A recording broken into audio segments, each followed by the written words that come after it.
We welcome you to Toyota Arena in Ontario, California for leg one of the quarterfinals here in the Ron Newman Cup playoffs. Today, it's the 3 seed taking on the 6th as the Empire Strykers welcome the Milwaukee Wave for the first time in the postseason, the 4th time this season, and the 7th time historically. Thank you so much for making us a part of your Thirsty Thursday. My name's Christian Filliman, better known as Philly, alongside the coach Artie Kyrell. We can paint this game in a variety of ways. The highest scoring team against the team that's allowed the fewest amount of goals. The team that has the best power play versus the team that has the best penalty kill. But the one thing I could say with absolute certainty is it's pretty darn good to finally host a playoff game here for the first time since 2021. You start the season saying one thing, you got to get to the dance. Both teams got to the dance in different ways, but at the end of the day, everything's fresh.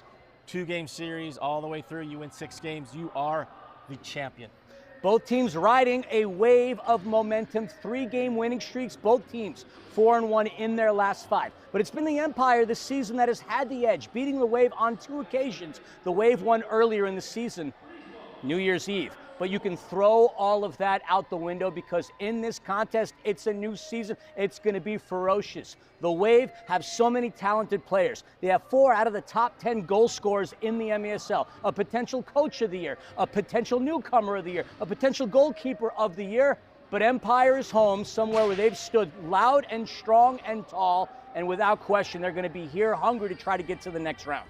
They've played with a lot of freedom coming in the last 3 games. Coach Berto Palmer, you know, he's been pushing them, making things competitive in training, wanting the games to be a relaxation period for them. You see that in the way they play.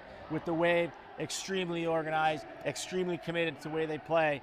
It's the energy tonight that's going to win the game, Philly. So many players to talk about and so many stories to tell, and we're going to give you that content. But for the moment, we're going to step aside for a commercial break, and when we come back, we get down to business. The business of indoor soccer. It's the playoffs, the quarterfinals. It's the Wave taking on the Strykers, and that's coming up in just a couple of moments. You are watching the greatest show on turf, live from Toyota Arena on MASL, TV, and KVCR PBS. Back on the other side of this break.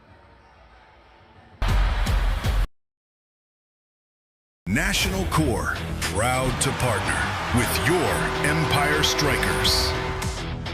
On the field, in the community, we defend the Empire. Sign up for our free soccer clinics and meet your favorite striker.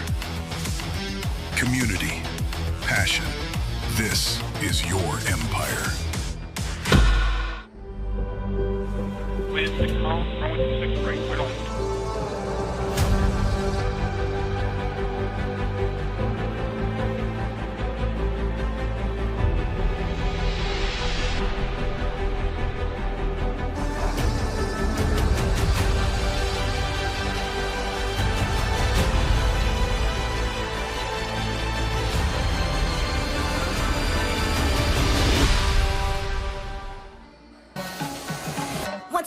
Let's go. I see you staring, but don't want no smoke.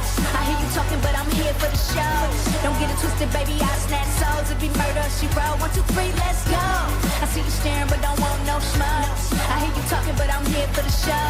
Don't get it twisted, baby, I snatch souls. If you murder, she roll. 1, 2, 3, let's go. I see you staring, but don't want no smoke. I hear you talking, but I'm here for the show. Corky's Homestyle Kitchen and Bakery, where good food and good feelings come standard. Our team serves up an array of made-from-scratch, homestyle favorites for breakfast, lunch, and dinner, along with fresh baked goodies straight from the oven. Inspired by Grandma Corky herself, every dish is made with the freshest ingredients and a heaping helping of love. Her spirit lives on in every bite, filling more than just your belly. It fills your heart, too. So come join our family here at Corky's, where friendly faces, honest cooking, and quality food are just the way we do things. Of Southern California for leg one of the quarterfinals in the Ron Newman Cup MASL playoffs. My name's Philly, alongside my broadcast partner, Artie, the coach, Kyrell. We've got so much to talk to y'all about here as the 3rd and the 6th seed Wave take on the Empire Strykers. But let's kick it down turf side to Panda with her perspectives on today's game. Hey guys, Strykers are coming into this leading the Milwaukee Wave 2-1 in the series, but all bets are off in the playoffs as this offense versus this matchup. Milwaukee coming into us leading in goals scored. The Empire Strykers have least amount scored against them. So we're going to see who's going to come out of this battle on top. Strykers are going to lean on Munir Alami as he makes his way back into the starting lineup. Guys, I can't wait for this one. Back to you in the booth. Appreciate you, Panda. It is loud in Toyota Arena as we are set to take off here. The first playoff game in Toyota Arena since 2021. It is the Wave wearing their yellow jerseys, taking on the Empire Strykers wearing the whites, and we are underway. Can't believe the playoffs are here already. And Panda alluded to it, Artie. This is the 4th time this season that these two teams have squared off against one another, but the 7th time historically. It's insane that these two teams, founding members of the MASL, have only played each other this few times, but Strykers on the counter right away, and Marco Fabian gets denied by William Bonaheny, who gets the start in between the sticks for the Wave. The Empire Strykers have Brandon Gomez starting today, and your officials for this evening's affair: Rich Grady, Servando Berna, Adrian Gonzalez, Andy Waller, and in the penalty box, Jose Landa. Marco Fabian throwing the gauntlet down right off the shoe. We're coming to play tonight, boys. So it's going to be a barn burner, Philly. Love that term. Growing up in a city, I never really was around a lot of barns, and I'll take your word for it that means we're going to have a storm here, a storm brewing in Toyota Arena. And we got one of the best, we have the best scoring team against one of the most defensive sound teams. Now there you saw a potential newcomer of the year, and that of Oscar Flores as he almost threads that one through. So much talent. The pass in. One-on-one opportunity between Palmer and Bonaheny. And he goes 5-hole. The nutmeg. The captain, Robert Palmer, strikes first from turf to twine. Empire takes a 1-0 lead. You couldn't chart it any better for the player coach. Coming in right out of the chute, catching them on the counter. Simple, easy execution of the technique. Look at him. Gratterall finds him, running him into space. The perfect pass. And the perfect pass, there it is, then finish. The perfect pass, Philly, is a pass that a player can run onto the ball and the goal at the same time and strike it to frame on their first touch. That, my friend, perfect pass. George DeLeon gets credit for the hockey assist. You mentioned it, Gratterall, who had the game winner in overtime against St. Louis back here on Sunday. And Empire off to the races. And Robert Palmer, who took over the coaching role in lieu of Onua Obasi. In fact, the first game that he was at the helm was in Milwaukee, where the Strykers would have a very convincing win against the Wave. And 3 straight wins for Empire, and this already starts good. Empire, a team that, through Robert Palmer, very defensively sound, and Palmer has added a lot of assists to his repertoire this year, but you could add a playoff goal right now, as that is a strong start in front of a growing crowd here at Toyota Arena. Just a calm, cool, collected finish from Berto. Just simple and easy. I mean, that's no easy goalkeeper to score on, and he just made it look easy. So great start. It's exactly what the Strykers needed to come out fast and strong, see if they can score in bunches like they've done in the past. Now it's time for Milwaukee to kind of bear down, get organized, and find that equalizing goal. Gomez going into the far end, trying to find Munir Alami, who we haven't seen in the past couple of games for Empire. Alami, along with Justin Stinson, the team's leading scorers. Going across and up and down that Milwaukee bench, they've got 4 players that are in the top 10 in the MASL for goals scored. They have a potential MVP, a potential coach of the year, a potential newcomer of the year, and a potential goalkeeper of the year. Top to bottom, Milwaukee is one of the most stacked teams in the Major Arena Soccer League. And none of those 4 players that you just referenced, Philly, have the name Ian Bennett, who is coming back tonight. So, you know, you got Bennett and you got Alami coming, you know, here tonight that didn't play last time. So, come up from a Livermore Cowboy, telling you, we got a barn burner coming on. IB26 did not feature here at Toyota Arena when these teams last squared off against each other. Obviously, there was the game at Milwaukee, but yeah, it's been a minute since we've gotten to see Ian Bennett. I have nothing but appreciation for Ian Bennett. Obviously, we could talk about the fact that he's a 2-time MASL MVP, 7-time MASL first team, got 3 championships there, 500 and nearly 30 points. But he scored the very first goal that I ever called in my short MASL career here that's going on, I guess, 6 seasons. So got nothing but love for IB26. He and I are roughly the same age. He's aging a lot more gracefully than I am, though, as Alan Perez with the defensive pressure, picking the pocket of Javi Steinwasser. Define gracefully, Philly. Well, let's put it this way. He's in a lot better shape than I am. I've successfully turned a six-pack into a pony keg. Let's put it that way. Well, you know, when you're playing like Ian's still playing, there's fitness. And then when you stop playing like you and I, it's, do I still fitness? I got nothing on that one. That's a foul on the turf to George De Leon. He was complaining that Steinwasser was tugging onto his jersey, but Rich Grady says, I don't think so. The restart here for the Milwaukee Wave. And a fun history fact for many of y'all who are unaware, this is the longest running franchise operating across the entire soccer pyramid in North America, dating back to April of 1984. And I'm sure some of y'all are hearing the scratching your head, wondering whether or not we're talking about the Whitecaps or the Sounders that obviously go back to the NASL, but the Wave never ceased operations, never took a hiatus. There's a team with 7 championships across the multiple leagues that they've played in, and a team that looks really good this season and has been very consistent in the entirety of the Major Arena Soccer League. Yeah, George Pastor, the Hall of Famer, or Wall of Fame for Milwaukee, actually played at Artie's Indoor Soccer back in the early 80s, Philly. Artie's Indoor Soccer, is that an establishment that you owned, or it sounds more like a watering hole, actually? A little bit of both. But I was ahead of my game. I had a full-size indoor soccer facility running in 1980. No kidding. Yes, sir. I was born that year, Artie. How old were you in 1980? I was an infant. 5 minutes. An aspiring infant with the business. I was going to say, out of the womb with an LLC. Way to go. Alan Perez, who's been on a tear as of late. That one gets poked away by Stuart Grable.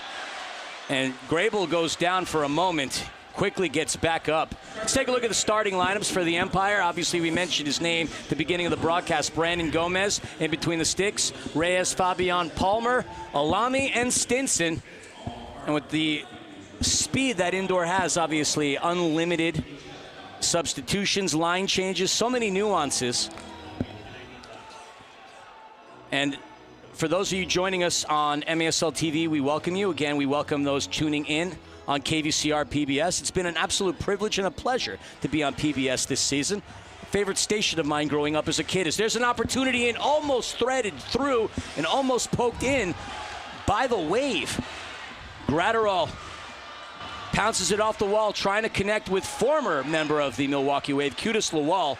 But that one's going to come into Fabian. Marco Fabian, a gold medal to his resume, obtained back in 2012 during the London Olympics. As we thought he was going to fire one away, he's been known to tee off from that distance. Gratterall, and that one comes right in off of Richard Raybould, who is relatively new to this lineup. Only 5 games played coming in today. The rookie out of Hungary, but in those 5 games, he's had an impact. 4 goals, 3 assists, 7 points. We did not get to see him the last time the Wave were here in Southern California. Yeah, I mean, the great thing about today's game, and you're seeing it from the quality of play thus far, is both teams are fairly healthy and have some wealth of talent to kind of go at it. We will not be seeing Derek Huffman today. Huff the Stuff not in the lineup. And then you match that with Walter Diaz from the Empire. And Lucas Romalho. But the leading scorers for both teams are on the turf. Marco Fabian, his rookie year, he was a co-Golden Boot winner, a newcomer of the year.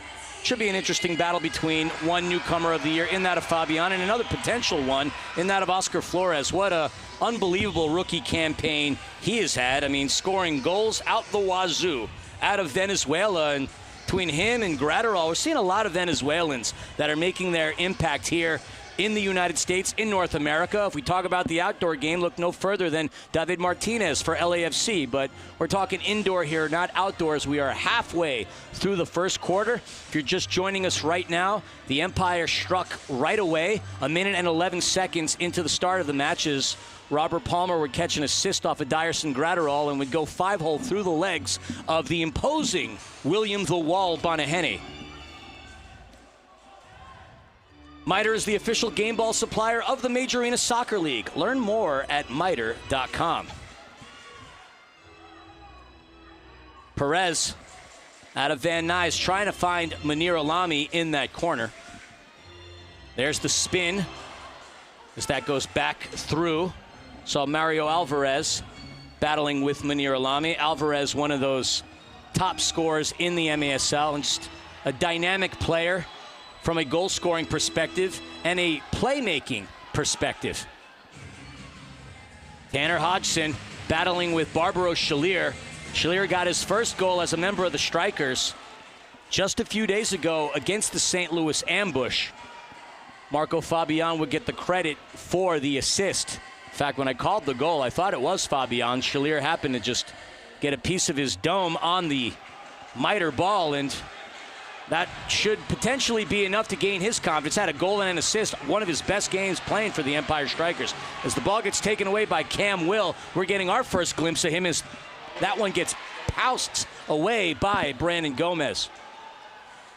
I think the Milwaukee would want a little more build-up and keeping that, that shot from distance. They've been under pressure there a little bit. Maybe should have kept the ball a little longer. But you can kind of see here they're fronting the target player in the top, asking for the dump.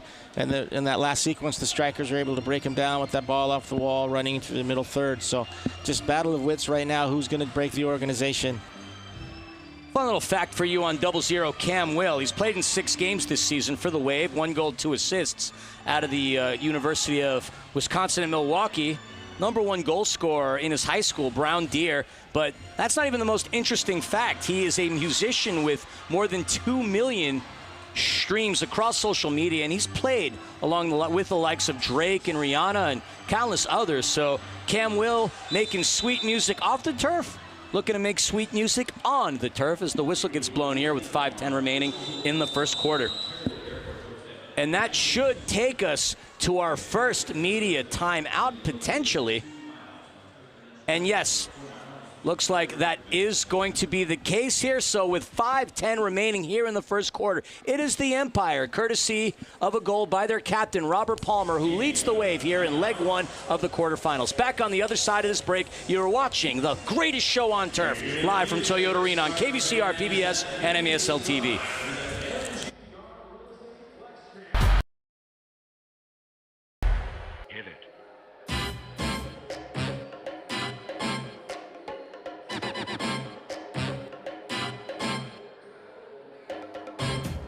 I'm so excited. Buenos dias. We are bred to be storytellers. Welcome to Inland Edition, conversations working to make the Inland Empire a better place.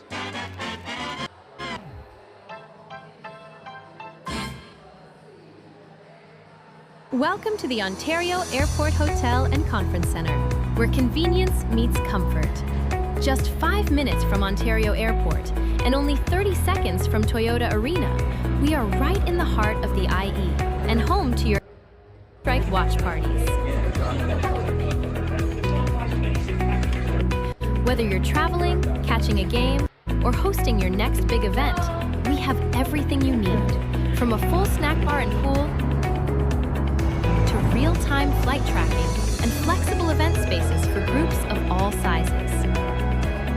Trusted by teams, fans, and the community, Ontario Airport Hotel and Conference Center is proud to be the Empire's most trusted hotel. Welcome back to the busiest arena in Southern California, as we're quickly going to put on the Milwaukee Wave starting lineup. In between the sticks, William Bonahene, Cesar Correa, Mario Alvarez, Alex Steinwasser, the potential newcomer of the year, Alex Flores, and the MVP potentially, saucy man himself, Alex Sanchez. Capelli Sport is the official and Capelli Sport is the official apparel provider of the Major Arena Soccer League. Learn more at maslsoccer.com. And speaking of MASL Soccer, maslsoccer.com is your home for everything MASL, all the latest news, leaderboards, highlights, and more. And apologies for the buffering and the faux pas. I Ron Burgundied that read. Coming out of the break, the Empire currently leading by a score of 3-2. This game very close, though, Artie. Strykers have had 3 shots to the Waves 2. Look at that touch by Justin Stinson wearing the pink hair. Marco Fabian making the defensive play. Stinson wearing the captain's armband with the interception.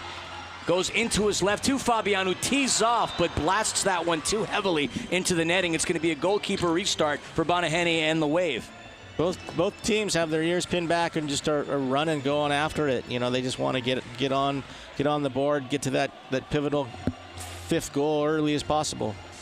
Gratterall's got his work cut out for him, as not sure he's aware, but Ian Bennett, one of the best scorers indoor soccer has seen, and I mentioned this during the postseason last year, on the Mount Rushmore of goal scorers in the Major Arena Soccer League. And speaking of which, player that I do want to recognize, shout out to Craig Childs, who, with his stats going back to the days of the PASL, you want to talk about a Mount Rushmore, and that's a man who deserves to be on any Mount Rushmore going back to the days of the MISL. Shout out to Craig Childs and the Childs family that I know are listening to this broadcast. So I just had to shout him out. We've got some legendary players throughout the history of indoor soccer. Ian Bennett being one of them, Craig Childs, Frank Ty. Max Ferdinand, you can make a case as well as one of the top distribution players, one of the top assist men this sport has ever seen. That pass in off the wall to De Leon. De Leon facing some heavy pressure, somehow finds his way past, hits nearly into goal. That one just above the crossbar. What a aggressive attempt by De Leon. That's the thing about George. I mean, you give him a window, he's gonna hit it. I mean, he's a pure shooter, strikes the ball clean as can be. It's very dangerous. Alex Steinwasser with space to run, tried to connect with Carvalho. That one smashed and blasted off the wall into Javi Steinwasser, and that one well off target as Alvarez had a clean look. So that's two for Milwaukee. 2 simple, just little nicks to go into goal, and they missed them. So great news for the Strykers. But, I mean, Milwaukee's just going to have to catch that train to finish these chances. Otherwise, you know, Strykers just want to go. I mean, this is a team that scored 180 goals during the regular season, a plus 36 goal differential. And obviously they had a game recently where they put 17 on the scoreboard against Utica City, which might skew things a little, but we know they can score. Absolutely we know they can score, as that one comes off of a wall, cleaned up by Palmer. Flores comes back up with it. I mean, they can score goals. That's 100% true. But the reality is the last time they were in this arena on a shot there, last time they were in this arena, they had very similar situations that happened previously already in these 2 games with simple misses. So, you know, it's just a matter of time if the Strykers keep biding their time and pushing, where the Wave are going to start asking questions. Is this deja vu all over again? And the man who coined that term, the great Yogi Berra. So that pass comes into the rookie phenom, Flores. That pass gets into the left side. Promising opportunity as Correa had an attempt, but that one gets blocked. Taken away by the Strykers. As Chavez goes in to Perez. Somo had a big goal just a couple of games ago against his former side, Utica City FC. So we see Felipe Dutra quickly come in and so gracefully jump off the turf and into the bench. That was one of the more graceful line changes I feel like I've ever seen in any sport ever. 2 minutes to go here in this first quarter. Palmer normally would be the captain of this team, but can't be captain and head coach, which is why Justin Stinson wearing the captain's armband. Pass comes into Andy Reyes. Reyes, a longtime member of this organization and a veteran of indoor soccer. He's been in some wars. As that one gets headed aggressively, Palmer. Flores has it. What a save by Gomez. And Brandon Gomez, his star shining very brightly here in the latter parts of the season. Just a quick factoid for you. Empire's goal, 1 minute and 11 in. should put them in, if history has a tendency to repeat itself, Empire 9-3-1 when scoring the first goal of the game. Milwaukee 4-5-1 when the opponent scores first. As Shalier, bottom right corner, Barbaro the Barbarian puts the Empire up by a score of 2-0. Great finish. Just the entry pass and that just quick touch to the inside edge from, beating Ferdinand on the first touch. I just had a big spot there open up. I'm sure Bonaheny doesn't want to look at that near post goal, but just very tough. He's just super technical, with that first touch, pushing him in central. As you can see, I thought we were going to get a replay, but if he's on the replay, you'll just see that positive touch square gave him an opportunity to turn his zips, and he basically could have picked either corner. So he's feeling that's 2 in a row for him, huh? Yeah, it's 2 games in a row. A shooter's going to shoot, a goal scorer. When they start to get on a heater, they're going to produce some good numbers. And obviously with Shalier coming into Empire, he had 11 goals at Utica City FC, but new team, new system, new teammates, new chemistry. It took him a while to get going, but starting to pick up the pace at the perfect time. Intercepted by Polo Hernandez. Gratterall tried to get through. Hernandez elevates and levitates it into the air. Shalier now 13 goals throughout this year. Obviously, playoff goals and regular season goals count differently. Promising opportunity, getting in the way. And even though it wasn't going to count anyway, did you see that kick saved by Gomez? Definitely. I felt my groin tearing just watching him make that save. Just activated my sciatica with that one. Oh, the sciatica. It's another one of those words I can't spell. I mean, that's the big difference in the change from the Strykers, right? Shooters are now shooting. Shalier's getting goals in back-to-back games, but, he's uncorking some quality opportunities, and we've talked about it before. There's some dangerous sharpshooters on this Strykers squad. And a team that's just playing at a different level than we've seen. There have been a lot of ups and downs with this Empire team. They've put on some really good performances and some performances that would make you scratch your head, particularly that 4-0 shutout here at Toyota Arena against San Diego. But after that game against Tacoma where they lost 6-3 to a team that's never won on the road this season, this Empire Strykers team now firing on all cylinders. Pass into Alvarez. Alvarez fires it off of Palmer, taken by Isak Somo into the legs of Correa. Yeah, Philly, we say it all the time, right? I tell young players, you can't, coaches are chefs. Ingredients are ingredients, and different chefs mix them differently, and we're just seeing a different end product from this chef/coach in Berto Palmer. And more importantly, as a chef, you can't hop in your bowl of stew. All right, 1 quarter is in the books. Strykers lead the way by a score of 2-0. We're going to head over to a break, and when we come back, we got second quarter action live from Toyota Arena. You're watching the quarterfinals. The Ron Newman Cup playoffs are alive and well. See you on the other side of this commercial timeout.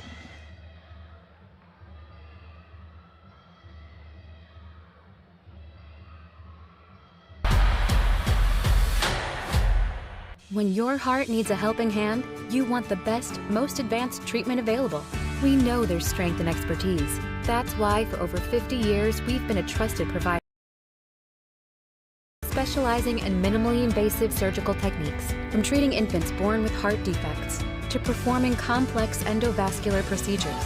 Our specialists are here to support strong, healthy hearts. Loma Linda University International Heart Institute. Many strengths, one mission. Today in America, 11 million children are living in poverty, in desperate need of food, academic support, and stable housing.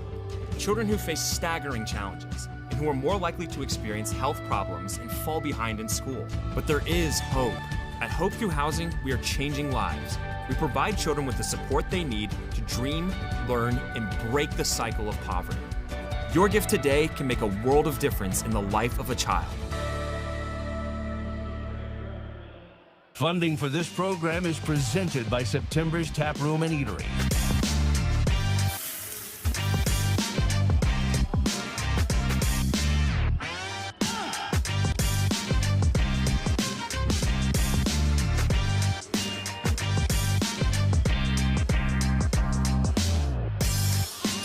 More information at septembers.com.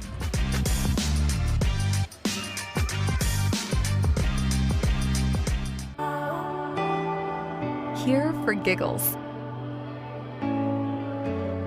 Here for support. Here for healing. Here for courage. Here for moments. San Antonio Regional Hospital. Here for life. It's the playoffs. Your team needs you. Playoff tickets are now available to witness the 2026 Chase to the Cup. The lights are bright and the fans are loud. It's the Wave taking on the Strykers. MASLplus.tv and replay the game on demand. Favorite your team to get instant updates on every game. Loma Linda University Health and the Inland Empire Strykers have come together to support our community with a shared focus on health and fitness. The partnership reinforces both organizations' commitment to helping families thrive on and off the field. Together we aim to build a stronger, healthier future for our Inland Empire region. We have fans tuning in from all across the globe, locally, domestically, nationally, and shout out to our fans tuning in from the Coachella Valley Firebirds, and shout out to our team statistician extraordinaire, Jason Hernandez. We've got all kinds of people tuning in to the MASL playoffs, and this is the perfect time. And we have March Madness. In some cases, it could be April awesomeness. And it's been an awesome start for the Strykers. Despite being outshot in the first quarter by the Wave, they lead by a score of 2-0, courtesy of goals by Barbaro Shalier and Robert Palmer. So that's a little bit of a change. The Strykers generally are shot monsters, but now they've kind of transitioned, like we spoke before. You know, shots don't count on the scoreboard, getting those goals. There we see De Leon. De Leon is featured extensively here in the latter part of the season. De Leon, who very effective player, very strong player, loves to get into the flow of the offense quickly, and he did just that. It was his pass to Dyerson Gratterall that would lead to that eventual goal by Robert Palmer.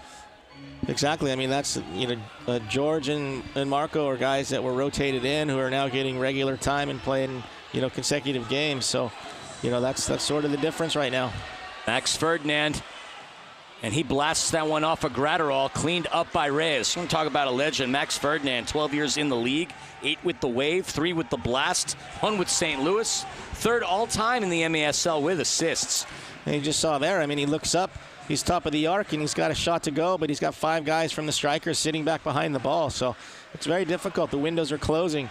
And we could just see how aggressive both teams are playing. That's going to be a foul going against Palmer. Seconds ago, we saw everybody in that right corner as Servando Berna places the miter ball down for the restart here as Carvalho is going to take the restart.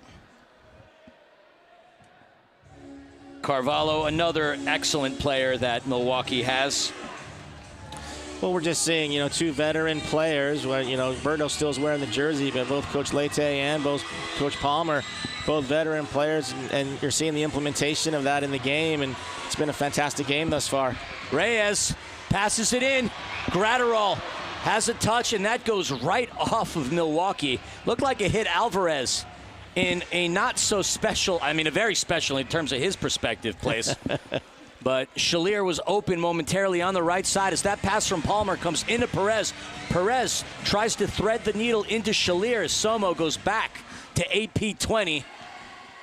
In the Shalier, that big target forward that the Strykers haven't had really since the days of the Taiyu brothers.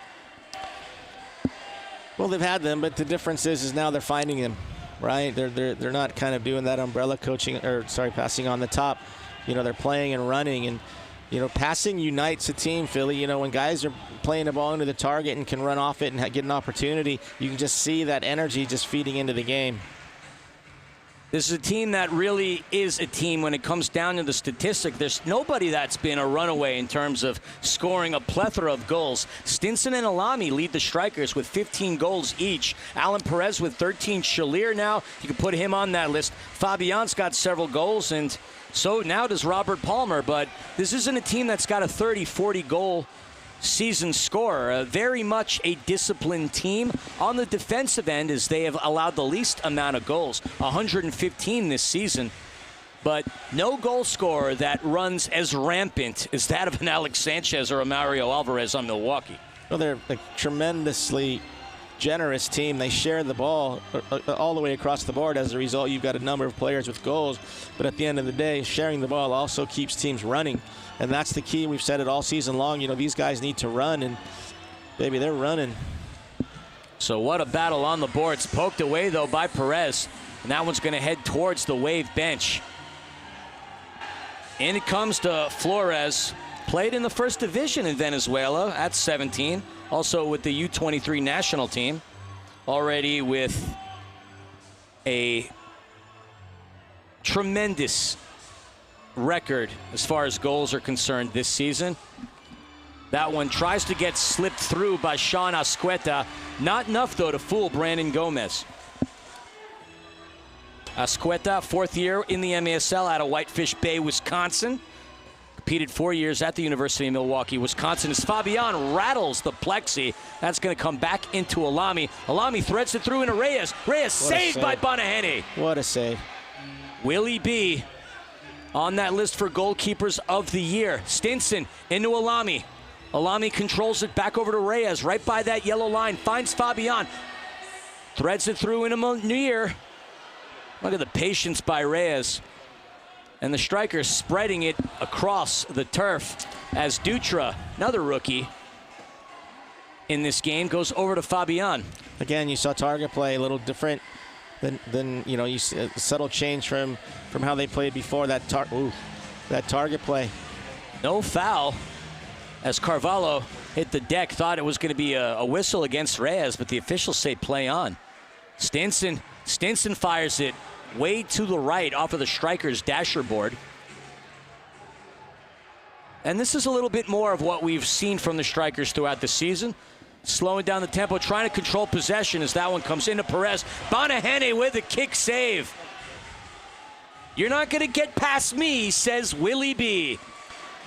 Well, I think you're going to see that save right there thus far is the biggest moment for Milwaukee. Although down 0-2, if he gives up that goal, big difference and big story difference in this outcome. So let's look back. We might look back in the 4th quarter and see that Bonahene save playing a major role in the change. Flores, that nearly got headed into the Strykers bench.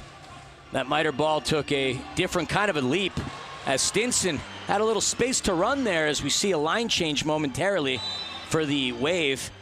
As that's going to be a foul assessed to Hodgson. Pushed Stinson. No question about that call. Into De Leon into Palmer. Palmer, who been managing and running this team, a team that was put together by Onu Obasi. But Palmer, no stranger to when it comes to coaching. Coached at a high level of youth and the club level, and was an assistant coach at his alma mater, Park University. And shout out to all the Park University Pirates that are in this league, whether they be players or whether they be like our good friend Eric Bergerud, who is a broadcaster, the analyst for the Kansas City Comets. While we're shouting them out, shout out to Lux and Nick and Art and Tom over at Milwaukee. You got a lot of great broadcasters in this league.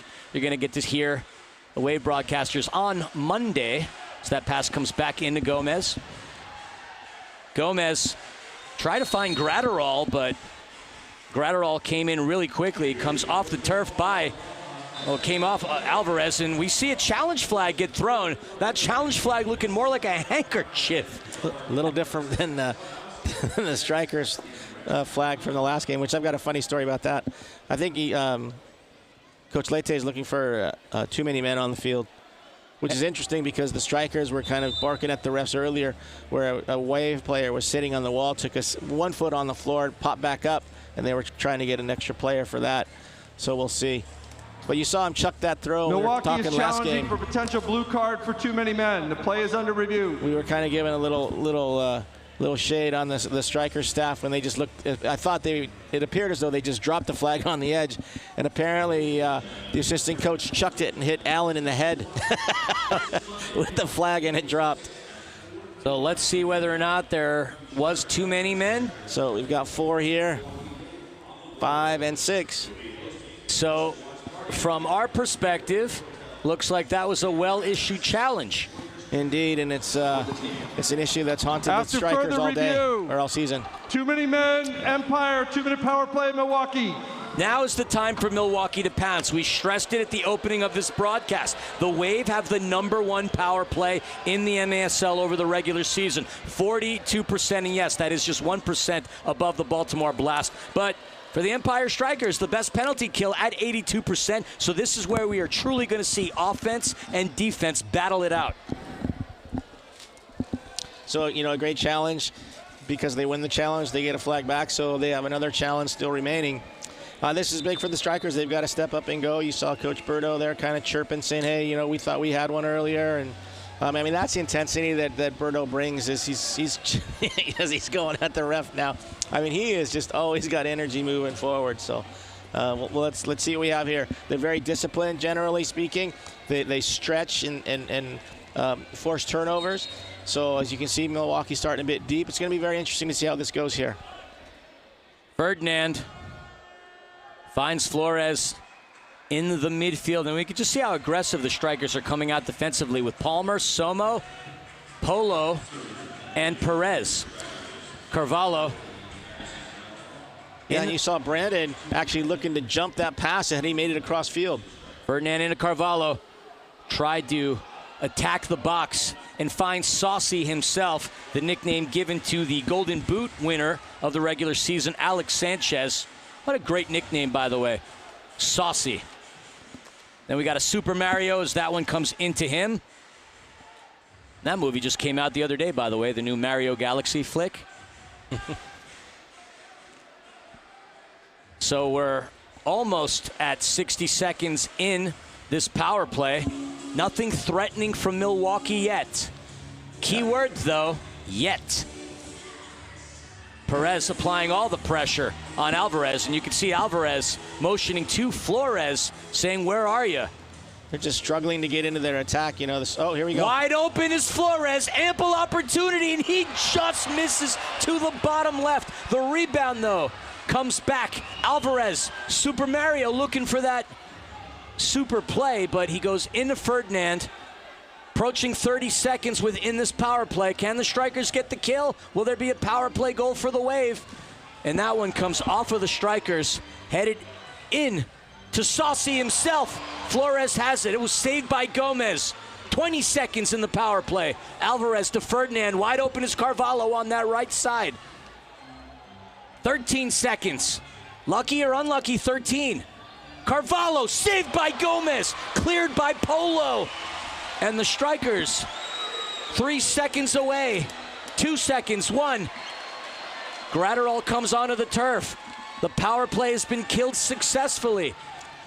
Here's the key from the veteran Milwaukee. They've got to keep these guys on the floor, except for the one player in the penalty box. Everyone else has been going for 2 minutes and having to play a player down. So very, very, very important they keep these guys on and don't have a frivolous giveaway here.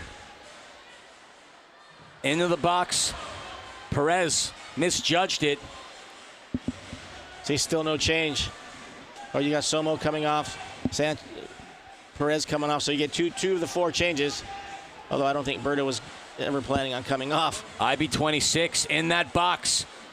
Tough touch as he collects himself. Somehow nearly manages to squeeze past Hernandez. Gomez is going to hit the deck. I did not see the contact that he made there, but Gomez hanging on to his shin.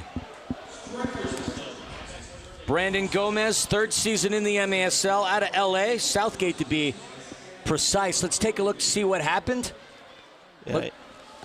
He looks like he took a slight knock from Ian Bennett. Nothing malicious, but he's back on his feet. A little bit of a milk job there from Gomez, but very intelligent, soccer IQ high. Just finish the power play, make sure we get all the changes, start again. Alex Steinwasser tried to thread that through. He's also had a fantastic season. Steinwasser, 21 goals, 19 assists, 40 points. You got 3 players from the Wave over 40 points. Ian Bennett just above the crossbar. We all held on to our breath there because anytime Ian Bennett has some space to run, he manages to catch lightning in a bottle. Body's hitting the floor as Palmer comes up with it into Reyes. Reyes. And he's going to bounce right off of Asqueta. Playoff footy. Refs are going to let him play a little bit here. And Reyes is still down on the turf. And the official's going to blow the whistle. Andy Reyes, tough player. Not one that's going to milk time on the turf. Not the kind of player that would do anything like this. Nothing free and easy in the playoffs, Philly. No, nothing free whatsoever, nothing easy. Reyes, 10 years in the MASL. 7 here with the Strykers / Fury organization. Fury is what we called them this past Sunday. By the way, we were playing a game here. The amount of times one would say Fury versus Strykers, and apparently I lost that game. By a large number, as a matter of fact. Bounced off the wall by Flores. Collected again by Ferdinand. Ferdinand finds Flores in the Super Mario, and pause on it is Gomez. No one up for Super Mario there. Mario Alvarez, 10 years in this league. Had a couple seasons starting out with the Chicago Mustangs, the Cedar Rapids Rampage, the Orlando Seawolves. Team names that we haven't said in a little while, so obviously his tenure is significant. And as every year progresses, he just continues to get better and better. De Leon into Shalier. Shalier had the last goal scored. He has Ferdinand on him. Shalier, the much taller player. Shalier played with the Cuban national futsal team alongside his teammate, who is not featuring today, Walter Diaz-Gonzalez.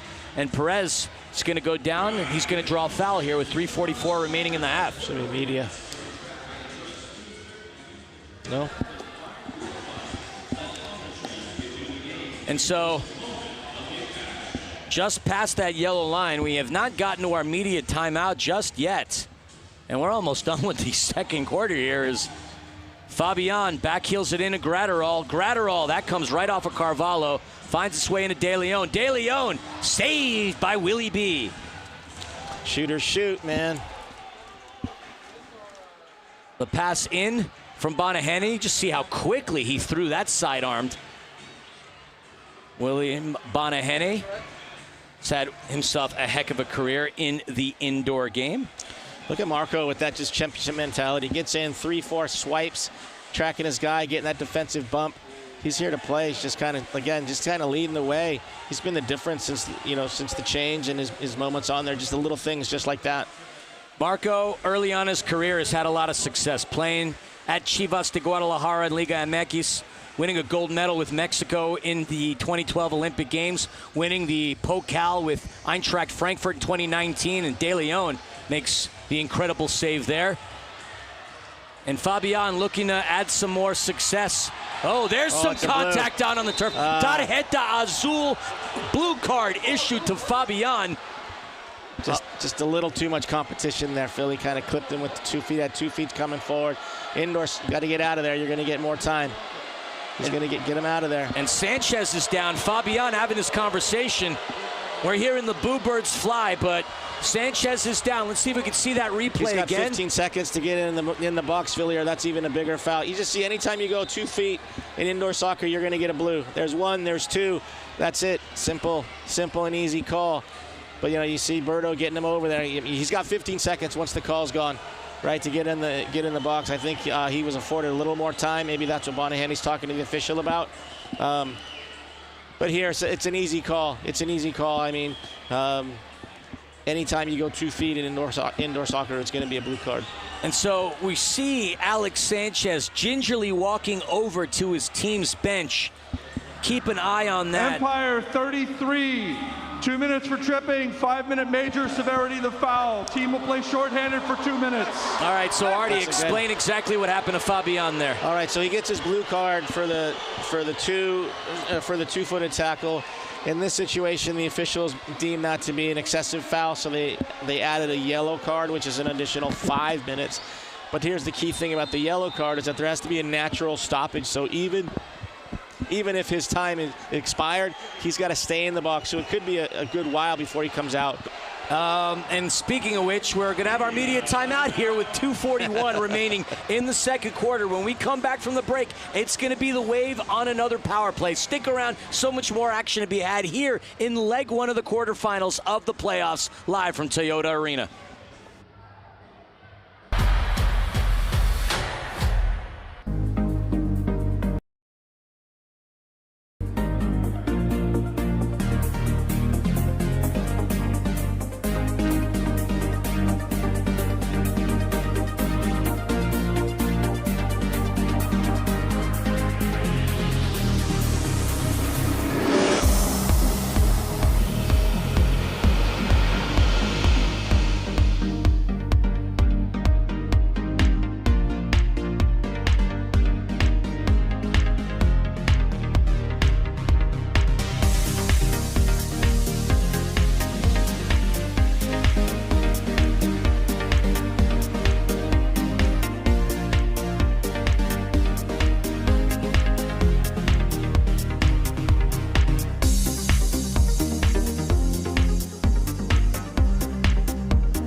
Are you looking for inspiration? The FYI podcast shares powerful stories from people like NFL Hall of Famer Eric Dickerson, Gabrielle Walsh, star of NBC's hit show Bound. You'll learn all about mindset and what it takes to navigate, overcome, and persevere through any challenges that life puts in front of you. If you're ready to be inspired, subscribe to the Finding Your Inspiration podcast. All right, Artie, let's take a look at that replay again. Okay, so we're coming in here. The first yellow, see that second foot comes forward in indoor soccer. And anytime you go 2 feet like that, especially from behind, you'll see here, we kind of go, there's the one, and then the second comes in, and he kind of scissors them a little bit. You know, just like we talked about Brandon a little bit earlier, and you saw him come off Sanchez. Bit of embellishment on the severity of the foul. I don't think it was dirty or anything like that. But you also had the blend that Marco took it more than 15 seconds to get out. So, you know, casting as it was happening, you know, there's probably going to be yellow attached, and they in fact did attach the yellow. MASL Monday is shown every Monday night on MASL TV and on CBS Sports Golazo Network. Alex Bashavansky and Phil Levanko are joined each week by special guests from across the league to recap the weekend's games and discuss the league's hot topics. And hot here on the run, goal! It's a power play goal. And who else but the man on Mount Rushmore? IB26 Ian Bennett cuts into this lead. It is now 2-1. That's a big goal for the Wave, because as I talked about earlier, they're getting into that deja vu moment. They just, you know, let a power play slip. They come in. Had they missed this, Flores already missed one simple one. I mean, not that they're simple, but just a good finish. I mean, you give Bennett a finish there, and he does what he does. He put it away. Just quality. So very big boost psychologically. But again, now here we go. So the magnitude of the yellow card. Strykers Wave now 5v5, no problems there. But Marco is going to stay in for another whatever minutes he has left of that 5, and then beyond that until a natural stoppage. So that's a big loss for the Strykers. Very unfortunate, but they've got to play now. Game on. When it comes to that yellow card, we can call it karma or we can call it physics. Every action causes an equal, if not bigger, reaction. And black and yellow on the board, upper corner, Ian Bennett. On the counter again, and just like that, another goal, the equalizer. 0-0, making the second goal of the game. Cam wills his way in from turf to twine. It is 2-2. Quick counter, moving the ball quickly. You know, we saw it earlier in the game. I mean, Milwaukee's they're a machine. You know, they kind of go through. Sometimes they get caught up in that complacency. You've heard it a number of times at their home games, especially coming in and just kind of taking advantage of their organization and their ability to play. But now they're kind of dialed in to finish. The game's on. We're right back where we started, Philly. But still, again, we've got Marco in the sin bin. I think right now that's the moment of the game. And the wave of momentum finds its way towards Milwaukee. And that's how quickly they can start taking care of business. As we have a near superstructure violation. Brandon Gomez's goal kick almost hit the scoreboard. We've only seen that. I've only seen that one 2, maybe 3 times in 6 seasons calling games here. He levitated that one, but wow, just 2-2. A quick response from Milwaukee as they look to potentially secure the ball. In this case, no, it's the Strykers that come back up with it. 1:20 remaining in the half. But that onslaught came quick, and it came on the heels of that foul by Fabian. So that's been the difference maker here for Milwaukee in the second quarter. Games are little moments. We just saw there, you know, we've talked about George De Leon, you know, earlier as the Wave come forward. Steinwasser saved by Gomez. And that one corrals its way just across and into the crowd. But Georgia's extra touch on the exit, right? Instead of trying to go that veteranship, you know, what Marco brings to the floor is he got the ball, took that extra touch, slowed them down, and then unfortunately Brandon gives the giveaway. But at the end of the day, he did kind of take the tempo out of the balloon that the Wave was riding on. That's going to be a foul against Asqueta. We see a little extracurricular activity between him and Shalier. It's the playoffs. Cooler heads prevail, but nobody wants to be stepped on literally or figuratively in this game. This is such an important contest, and we know how deadly the wave can be. I mean, 7 championships historically, and you remember a couple of years ago, they squared off against the undefeated Monterey Flash, 24-0 in the regular season, and they beat a tough team. Had it not been for a controversial call against the Savage, Wave might have been in the finals last season. 37 seconds remaining. Shalir heads it into Polo Hernandez, but that finds its way into Flores. 30 seconds remaining. Can Milwaukee fire one more off before the second quarter horn sounds off? Strykers pressing up high. Asqueta and Shalir. 12 seconds. Tanner Hodgson. This is the first time we've gotten to see him at Toyota Arena, at least this season. Off the wall headed. Shalir. Bennett! And that was a close call, but either way denied by Gomez. You wanted a playoff counter. You wanted some excitement. You got that here at Toyota Arena. Empire took an early 2-0 lead, but within minutes, seconds, if you will, after that Marco Fabian blue card, the Wave have tied it 2 goals, and we head into the half 2-0. What an exciting first 30 minutes of indoor soccer. It's been pretty good footy. You know, both teams kind of showing what they do. Milwaukee getting on the slide to start with those missed chances and then finish these last 2. Just sets up a tremendous 30 minutes for the second half. We're standing by. We're going to kick it down to the turf for some Panda perspectives with coach and defender Robert Palmer. We're going to get Palmer's insights on the first 30 minutes, but back and forth action we had, something that we expected. As we're seeing some of the highlights of the first half, that was a saucy play by Sanchez. Nice save by Gomez. All right, we're going to kick it down to Amanda, the Panda, with her perspectives with Berto Palmer. Kick it away, Amanda Filliman. Empire Strikers. Hey guys, I'm here with head coach Berto Palmer. You guys dominated a lot of that first half, a little bit of a momentum shift there towards the end. How do you rein your guys back in and play the game that you know that you guys are capable of playing? I think from once we got the first blue card, it's been, affecting the team to where it kind of went down, and then the second blue card kind of add to it and just kill the momentum, because we started out the game really good first quarter, and then the beginning of the second quarter could have scored another goal or 2, but after that, with the blue cards, it just changed the trajectory of the game. Yeah, even now at the half, 2-2 against a heavily offensive team that you guys have been able to defensively kind of squash, given those few moments there towards the end. What do you want to see in the second half to get them back into this matchup? We got to play our game. I think we're playing into their hands and also the referee, rather than play our game. Regardless of how things.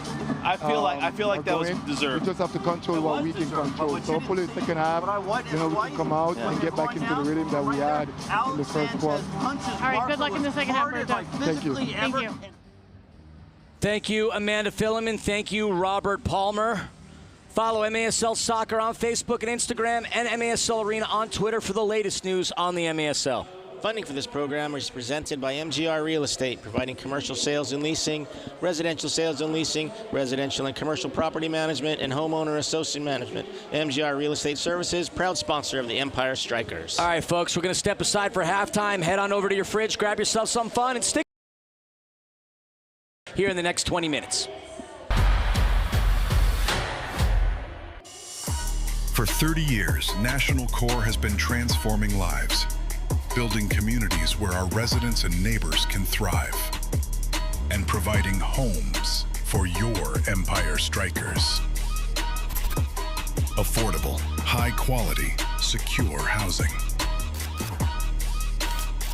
National Core, home of the Empire Strikers.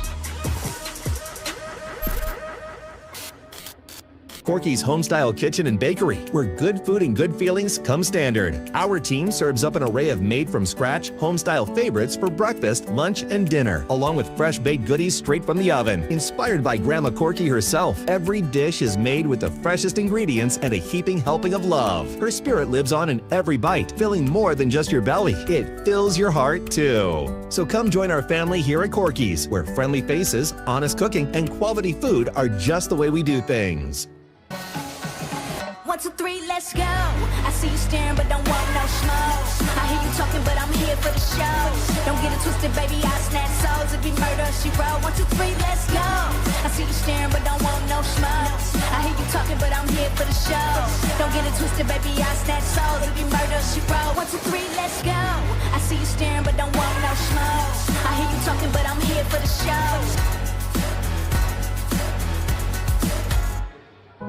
Society has an obligation to help others when others are struggling. Families can become distressed because they lose their father. Now a mother's forced to raise their 3 children. How does she get a job? How does she create the means to take care of her kids? For nearly 30 years, National Core and Hope Through Housing have changed the lives of hundreds of thousands of individuals, providing housing, offering hope, transforming community, building the future of community. Hey guys, it's Amanda, the Panda Filament here inside the vault, and I'm joined today by Felipe Dutra. Hello everyone. Thank you so much for being here today. Thank you for having me. Absolutely, can't wait to talk a little bit about you and your story. I know you grew up in Brazil. You came to the United States, specifically Connecticut, when you were 11.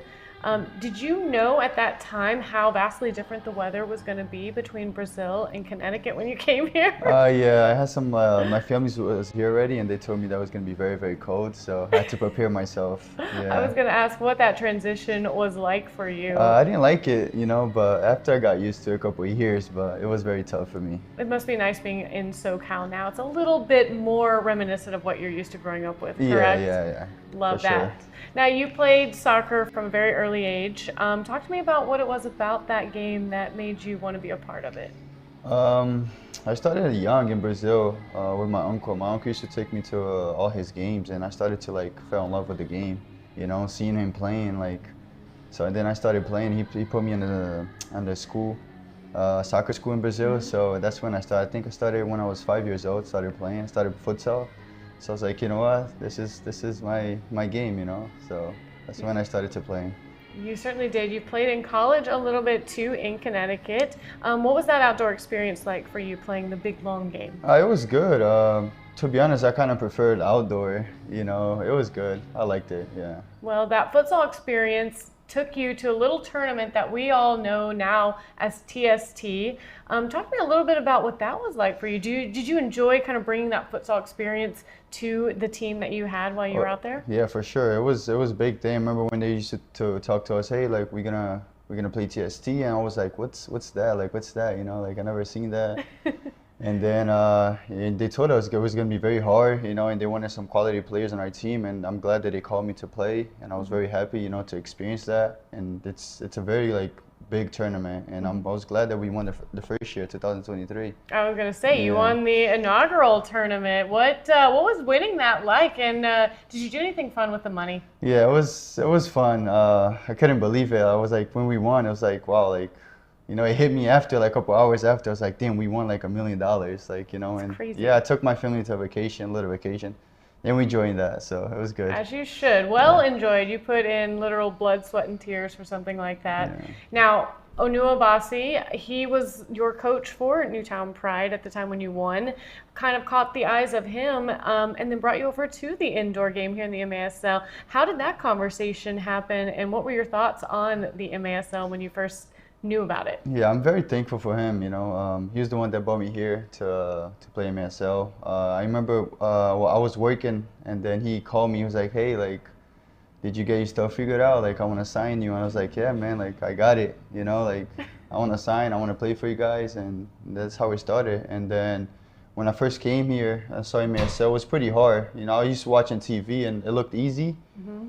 But when you start playing, practicing, you know, like it's very hard. It is, but you've made it look so easy, and we're in a great part of the MASL playoffs tonight. You're playing against Milwaukee. Last time we played Milwaukee, you had 5 blocks against them, so you're a crucial piece of the puzzle tonight. Talk to me a little bit just about the overall vibes going in tonight's game here in the playoffs. Yeah, I'm blessed. You know, I got 5 blocks in that game, and you know, I play well that game, and I'm blessed that I'm playing today, you know, and I think our team is ready for it. You know, it's going to be a tough game, with all the respect to Milwaukee. They're a very good team, but I think we're better than them, and hopefully we're going to take this win today. I can't wait to see how it goes. It's so good to talk to you. Good luck tonight to you and the team going forward in the playoffs. Thank you so much. Thanks for having me here. Thank you. Funding for this program is presented by September's Tap Room and Eatery.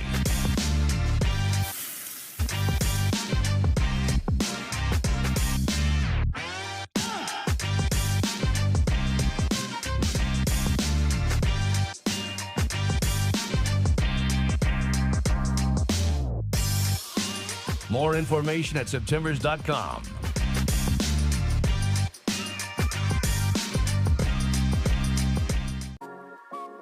Hello, Empire Nation. I am Martina Sellers, the CEO of MASL Wellness Center, and I am so excited to announce this amazing partnership with the Empire Strykers on Score a Lunch with a Stryker. So the students can qualify. We have 3 pillars. So for their academics, their character, and their perseverance. All right, kids, so work hard so that you can get those entries in. Maybe you'll get to meet Coach Al. Yeah, and I'm super excited. I hope to see you guys at the game. National Core, proud to partner with your Empire Strykers. On the field, in the community, we defend the Empire. Sign up for our free soccer clinics and meet your favorite striker. Community, passion. This is your Empire. With 6 miles, runway 26 straight, right on.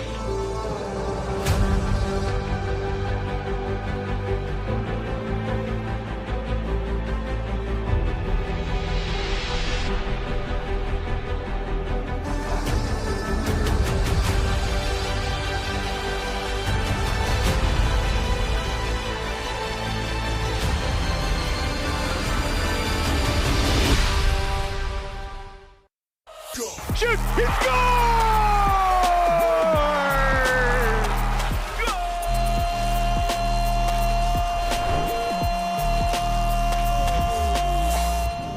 What's up, soccer fans? Alex Bastiavansky here, back in the MASL studio. Hope everyone had an absolutely fantastic week. A lot went down over the past few days in the league, and I am here to tell you all about it in just 5 minutes. So let's go.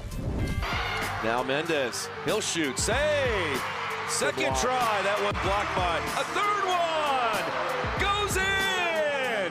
Former Comet, Stefan Mijatovic wins it for the Sockers. Mijatovic with the dagger for San Diego against his old team last week as the Sockers and Comets played a home and home. They went back to the West Coast on Sunday, and this one needed overtime as well to decide things. Serta, Leo, to Serta, he scores! He scores! And with that win, the Sockers clinched the MASL Shield by a single point over Baltimore. More on that in just a moment. Another game that went to overtime last weekend was between Empire and St. Louis. Gratterall, Venezuela's finest, finds Lawal. Lawal, Walla, and a goal! Dyerson Gratterall! Empire finishes the regular season on a high as they get set for the playoff push. Other games to tell you about: Baltimore was hosting the Tacoma Stars. Mello named the first star. He had 6 points, 4 goals, and 2 assists as the Blast pick up the win. Milwaukee hosting Utica City. The Steinwasser dynasty continues to impress. Brother Alex named the first star with 3 goals plus 3 helpers for the Wave in the win. And St. Louis managed to take down Utica City 7-4 behind a great performance by Daniel Torrealba. who had 3 points on the day. So let's take a look at the final standings. As mentioned, San Diego finishes in first. They get the first seed, followed by the Blast in second, Milwaukee in third, just ahead of the St. Louis Ambush, who finished just ahead of the KC Comets, and in sixth, Empire, to round out your playoff teams. So let's take a look at the playoff bracket. It is going to be the Battle of Missouri, the Ambush taking on the Comets in the first round, with the Strykers playing the winner there, and it's the Wave taking on the Empire Strykers, 3 versus 6, with the Blast getting the victorious club in that situation. Empire and Milwaukee kicking things off. The first game will be in Empire, and then the next game and possibly second in Milwaukee if necessary. The Strykers actually won 2 of the 3 games that the teams faced off this season. And yes, the Battle of Missouri should be a good one. St. Louis, KC. Now, the Comets actually won the first 4 games they played this season, but St. Louis came on hot, winning the last 2, including that one in overtime right there. Battle of Missouri, you know the fans are going to travel well for that one. And a look at your final scoring leaders. Rian Marquez takes the points title with 52. However, Alex Sanchez was the Golden Boot winner with 32 goals. Then it was Pereira with 47 points. Sergio Pinal with 43, tied with Zach Reggett from Kansas City. Time now for your plays of the week. Through midfield, blocked, keeps it alive. Rodriguez fires it downfield for Melo. Melo scores! Another assist for Rodriguez. Another goal for Melo. It's 4-1 Blast. What a play by Julian Rodriguez. He knew exactly where he was in the game. Good job by Stankovic winning that ball back. Lucas Souza! We told you he was back last week. Sanchez shot is blocked. Carvalho gets it back. Alex will fire again! Postage stamp for Saucy! It's 2-0 Milwaukee! Alzoni and Williamson not on the same page. Off the stretch, U-sign into the foot of Niamsi. Randy Martinez over to Daniel Torrealba. Oh! Super Mario Maldoni!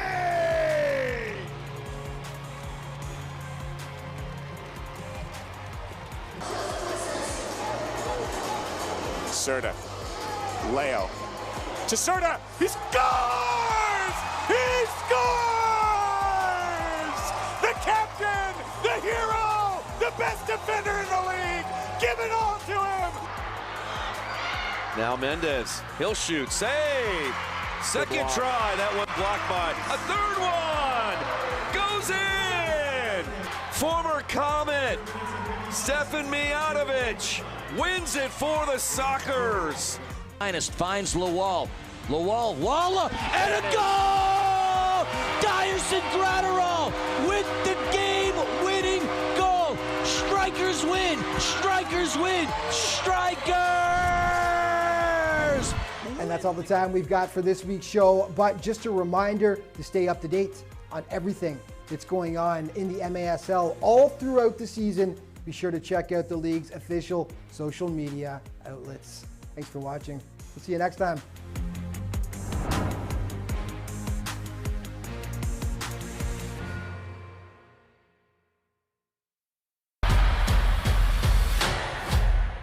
Today in America, 11 million children are living in poverty, in desperate need of food, academic support, and stable housing.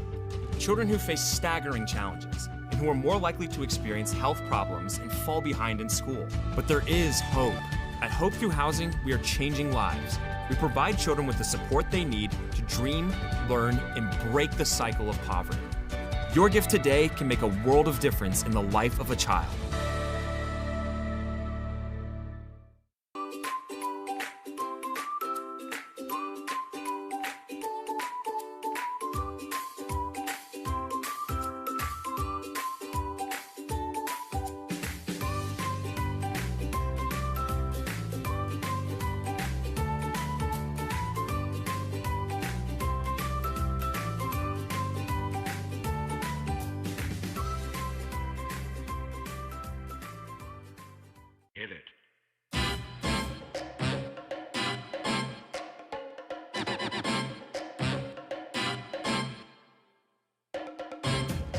I'm so excited. Buenos dias. We are bred to be storytellers.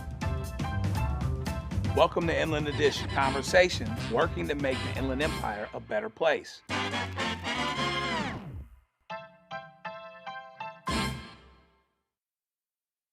Corky's Homestyle Kitchen and Bakery, where good food and good feelings come standard. Our team serves up an array of made-from-scratch, homestyle favorites for breakfast, lunch, and dinner, along with fresh-baked goodies straight from the oven. Inspired by Grandma Corky herself, every dish is made with the freshest ingredients and a heaping helping of love. Her spirit lives on in every bite, filling more than just your belly. It fills your heart, too. So come join our family here at Corky's, where friendly faces, honest cooking, and quality food are just the way we do things. MASLsoccer.com is your home for everything Major Arena Soccer League. All the latest news, leaderboards, highlights, and more. Soccer Signal has in-depth data analysis, breakdowns, and interviews from coaches around the league. Soccer Signal is shown every other Thursday on MASL TV. We would like to thank our official hotel sponsor, Ontario Airport Hotel and Conference Center, a Hyatt affiliate hotel located 2 miles from the Ontario International Airport and 4 miles from the Ontario Convention Center. Hope Through Housing, empowering children and families in the Inland Empire and beyond through after-school programs and financial coaching. To learn more and see how Hope is making a difference, visit hopethroughhousing.org. All right, Artie, let's take a look at your insights. We mentioned this in our pregame dialogue before the broadcast, but enlighten us with your AI. Well, it's kind of coming to fruition. Free up the shooters, and you're kind of seeing the strikers getting some chances off and creating those opportunities. They've done a good job of containing the AAAs, Alex, and Alvarez. And then on the Wave side, just kind of squeezing the shooters. And establish that championship mentality, and we saw that in the last part here, just kind of down to get that opportunity with the blue card, showed, we are the champions type stuff. One of the things about being an organized, composed veteran team is sometimes, again, you become complacent, and the last 3 minutes, they said, no, we're not, we're here to play. So this last 30 minutes going to be big time. Who's going to impose whose will? Look at the spin move by De Leon. Trying to find a counter for the Strykers. He's going to get batted off the ball, picked right back up by Flores. 2-2 is the score. Goals by Robert Palmer and Barbaro Chalier for the Strykers in the first quarter. Potential another goal here. Saved by Brandon Gomez, who retains the start in between the sticks for Ian Bennett. He would score a goal courtesy of Ricardo Carvalho, I believe about the 47th goal in the postseason for Ian Bennett. And then Cam Will with the equalizer. Only his second goal. We talked of his Milwaukee Wave career this season. Talked about the sweet music that he makes off the turf, made some sweet music on the turf, collects a dime from Alex Steinwasser. So we talk about fun facts for you. When tied at the half, the Empire are 2-4-1 during the regular season. It bodes much better for Milwaukee as they are 4-1-1 when tied at the half. So will history repeat itself? We shall soon see. We're seeing playoff footy right here. That chance there that Milwaukee had where Brandon Gomez comes out of the box. Potentially a challenge flag, but here now they're looking to save those for more absolute moments. And we had a near pass in and a near threading through by Max Ferdinand. That has a little too much heat attached to it, but it's going to stay on this side of the turf. Brandon Gomez would get himself the assist to Barbaro Chalier, and that was the first goalie assist in the playoffs since Peter Silva of the Ontario Fury had one on March the 1st, 2015, which was the Fury's first ever playoff game against the Las Vegas Legends. Shot, that one comes off of Empire. Just see how aggressive Milwaukee is right out of the gates. Marco Fabian still in the bin of sin. And contingent upon how this result holds up, Marco Fabian's blue card / yellow card could be the difference maker. It absolutely has been, and it's favored Milwaukee. We talked about it earlier, karma and physics. Every action causes an equal, if not bigger, reaction. So the black and yellow of Milwaukee have black and blued the Empire Strykers. Absolutely outshooting them, too, in the second quarter. 9-4, and they had a 14-8 edge going into the locker room.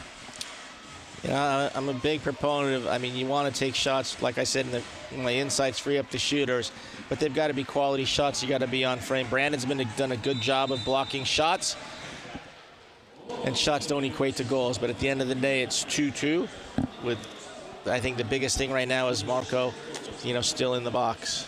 And we'll see what his demeanor is coming out of the box. You can see him from our perspective. He's got his hands crossed. You know he's going to come out guns a-blazing, metaphorically speaking, of course, as we have a whistle on the turf. That's going to be a foul issued to Milwaukee, and it's going to be Empire ball on their attacking third of the turf. You know, the player coach, Berto Palmer, sending the strong message in the first minute, gets 2 more blocks. So, I mean, the guys are going to come out to play. So it's going to come down to coaching, going to come down to execution here.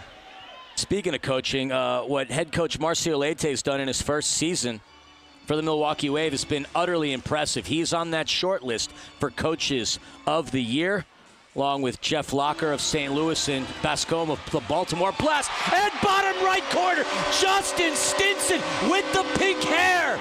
Bottom right, where the dust mites dwell, and the Strykers take a 3-2 lead here in the top of the third quarter. Shooters shoot, Philly. Shooters shoot. Spins him, twists him. See ya. Left-footed, hits the ball. I mean, tough save for Bonahoney right there. And, well, he didn't make it. But at the end, you know, look at him. Shoulders up, hips squared. I mean, that's what he's paid to do right there. You know, he twists the defender. You know, Hodgson, now you see me, now you don't, gets twisted at the yellow. And then, you know, Justin just hitting it. So people doing what they do. I spoke seconds ago about Berto getting the 2 blocks. Justin stepping up saying, hey, this is what I do. I score goals. And have you seen Hodgson since that goal by Stinson? I think Hodgson still is in Stinson's back pocket after he absolutely spun him, put him in his pocket, and scored that goal. Stinson is one of the best midfielders, one of the best players in the indoor game. Last season was just 1 goal shy of the Golden Boot. It hasn't been the same offensive production that he had last season, but he's been a total team player this season. As we see bodies colliding, hitting the floor. Correa down on the turf. They play on. Pass in from Chalier, trying to find Palmer. Didn't have enough spice on it as Alvarez recovered it. And that pass goes back over to Steinwasser as Chalier hits the deck. Things are getting a little chippy here at Toyota Arena. It's playoff footy, and what you said about Justin, so apropos. I mean, he's not getting the goals that he's had, but at the end, he's made strides as a footballer. He's been defending, doing the work, putting in the shifts. You know, Hodgson's still getting his ankles wrapped from getting twisted there on that goal. So, you know, just doing what he needs to do. But now with the freedom, he just spun his guy and scored a goal. So we're seeing a different look from the Strykers, obviously, with the new coaching. You know, I mean, and that one nearly punched in by Ferdinand. Sorry to interrupt you there, No, Artie. I was just going to mention, you know, Berto talking about his influences as a coach, you know, and it's Vlatko Adrianovsky from, you know, the women's national team and playing indoor, obviously, for many years. So excited to see him get the head coaching job. And when he first came on as the women's national team coach, he had a lot of dynamic movements and played, and unfortunately got, you know, pulled into the rails by U.S. Soccer. But, you know, Berto's doing the same thing with this group, just kind of having these guys running and playing and old school, just moving and sharing the ball. It's very exciting, very fun to watch. Just saw Steven Chavez push Ian Bennett off, and he got a foul going against him. And see just how hot Steven Chavez is. I mean, tempers are going to flare, but cooler heads are prevailing. Cam Will, who had the equalizer towards the end of the second quarter. And in the short time that he's been playing MASL, he's done some tremendous things. The turf monster comes up between Will and Lawal. Cheeky! Did you see that? Just that outside of foot little spinner over the edge. Look at this. Boop! Little spinner. He's in the goal. Great foul. But, man, talk about some technique. Guys pulling stuff out to play in the playoffs. That was sick. Might be the best adjective I've heard all season long. A little bit of the boop. Dude, did you see that? I can't even get that high pitched. I know you saw it, but man, that is so cool. Just that, I mean, stuff. I remember just working with young players talking about that little spin and just kind of letting the ball work and letting physics. I got a C+ in physics, man, but you put a ball at my feet, I can spin it pretty good. I'm not going to lie, this is the 13th MASL game I've called with you. I feel like this is the most fun you've had all season long. Man, I love playoff soccer, Philly, because nothing else matters, man. You know, you work hard, like we said in the pregame. You work your butt off to get into the dance, because once you get into the dance, man, everything's fresh, everything's level, and you just go at it. You put together 2 games in a series, and guess what? You're moving on. I like what you did there. We were listening to Metallica before this game started. Nothing else matters. We'll see for whom the bell tolls today, though. 3-2 in favor of Empire. You see what I did there? Sometimes it's fun to have fun. It's always fun to have fun, and we are having fun right now. If you don't find any enjoyment in this, you don't have a pulse. And I do, once again, want to welcome our audience tuning in on MASL TV and KVCR PBS. The playoffs, alive and well. Leg 1 of the quarterfinals. Strykers versus the Wave. 3 seed versus the 6 seed. And it's 3-2 for Empire. What a game it's been thus far. Gratterall goes back into Palmer. Palmer, who got the scoring started for both teams a mere 71 seconds after the opening kickoff. He collects the pass in from Gomez. Finds Gratterall to his left. Gratterall! Gratterall with the goal! Dyerson Gratterall collected an assist to Palmer initially, and then Palmer returns the favor as Gratterall with the golazo. It is 4-2 in the Empire. Look at this goal, dude. From the get-go, you play the goalkeeper, then you play off the boards because he makes that diagonal run. And when you play that diagonal run, it's going to force the Wave to shift. And when they shift, it leaves the back stick open. And guess what? You're free. And now, we got some spirit going on. Coach Chewy saying, "Hey man, what's up?" We saw a yellow card issued by Rich Grady. We got so involved in the jovialness and the excitement of the crowd. Not sure what was said, what happened there. We see Stinson wearing the captain's armband, trying to get clarification as to why we are seeing a yellow card. Now, that's not going to create a power play, of course, or a man advantage, but some player of the Empire Strykers is going to have to sit for 5 minutes. Yeah, the door's open on the other side, so someone's got to go. I'm guessing it might be Justin, maybe the celebration, maybe taunting. I don't know. But someone, well, we got to see who's walking over before we know who it was called on. Maybe it was the bench. Yellow card, assistant coach, Empire, entering the field without permission. 5 minutes, no power play, no one serves. I was going to say, you saw Coach Chewy on the floor there talking some business, representing his team. But dude, let's go back to that goal. I mean, that was just simple execution. We were talking about Vlatko. He's old school, just rhythmic soccer, and that's what they brought to there. Just Berto taking off on the edge, getting it off the wall, creating the imbalance, playing to the other side, and then Gratterall. And here we go again. Somo off the pass from the wall. Space. Musters Fabian and getting in the way. Right place at the right time, making the save of the game thus far for the Milwaukee Wave. No, it wasn't William Bonahene. It was Cesar Correa. Shooters shoot, man. You give an opportunity, you let these guys go, and just Fabian just going at it, hitting the shot. It's on frame. It's going to goal, forcing the Wave to defend.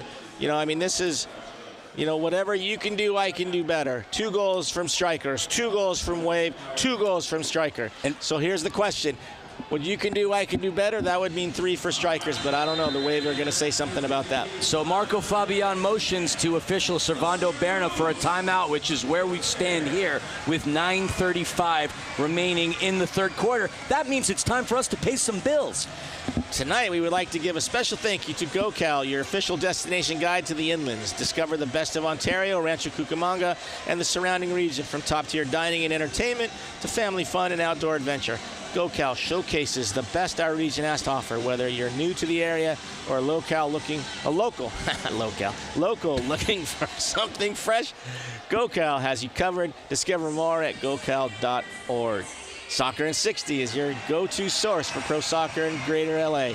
For all things LAFC, LA Galaxy, Angel City, Orange County SC, and Empire Strykers. Tune in live every Thursday at 4 p.m. on KMET 1490 AM, at 6 p.m. on Fox Sports 1270 AM, or anytime on the Empire Strikers YouTube or your favorite podcast player. Just search for Soccer in 60. Are you telling me that you just Ron Burgundied that as well? Because I had one of those moments in the first half. Clearly, if you put it in front of the Philly or Artie teleprompter, we're going to read it just as is. You and I got to be careful, buddy. I'm telling you, they got to go to font 28 for me now. 24 just doesn't work anymore, Philly. I am sorry, but... Restart here for the Strykers. It's either going to be De Leon or Fabian.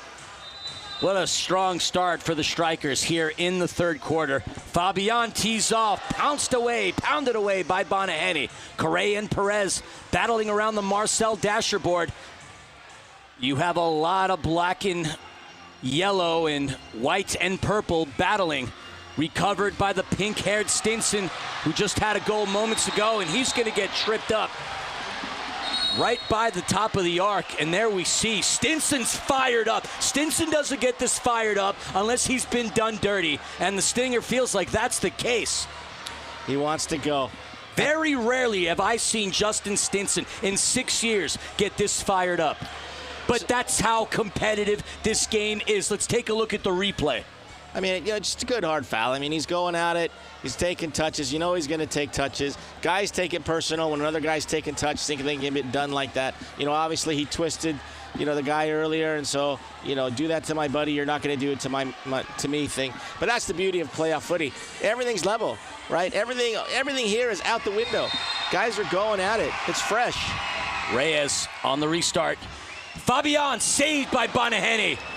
And that was a foul in a dangerous play, a position by Asqueta. Bonaheni does make the save. Asqueta owes Willie B a nice cold beverage at the conclusion of this game, one way or another. 9:05 here in the third quarter. We came out of the locker room with both teams tied at 2, but then goals starting off the third quarter relatively early by Empire has them up 4-2. 6 goals, and we're barely 3/4 of the way in as Alami into Gratterall. Gratterall and Stinson the goals for Empire here in the third quarter, and just what a nice run late in the season for Dyerson Gratterall, a rookie from Venezuela, discovered playing at the TST in Cary, North Carolina for a team named 1015 FC by Onu Obasi. And look, we could talk about the good job that Berto Palmer has done with this squad, but it was put together and constructed by Obasi, and we could see the talent of Empire shining through as that's a foul issued against the Wave. Myself and Julio, the Spanish broadcaster for the Strikers, we talked about it all season. This team, much proper respect to Onu Obasi. I mean, he put together the ingredients to win a championship. So, again, coaches are chefs. Just how do you mix the ingredients? Right now, the ingredients are mixing well. Chavez into Perez. Taken away by Super Mario. A little spin maneuver of his own. Super Mario making a super move there. That was fun. That was nice. That's money. I need to throw out an apology, a blanket apology, Philly, for all the commentators who used to say the next goal matters. Oh.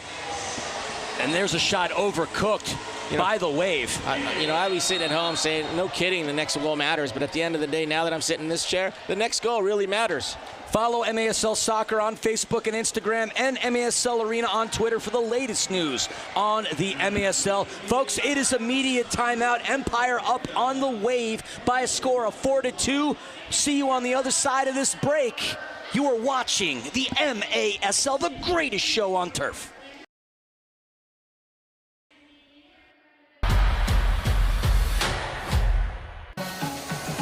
1, 2, 3, let's go. I see you staring, but don't want no smoke. I hear you talking, but I'm here for the show. Don't get it twisted, baby, I snatch souls. If you murder, she roll. 1, 2, 3, let's go. I see you staring, but don't want no smoke. I hear you talking, but I'm here for the show. Don't get it twisted, baby, I snatch souls. If you murder, she roll. 1, 2, 3, let's go. I see you staring, but don't want no smoke. I hear you talking, but I'm here for the show.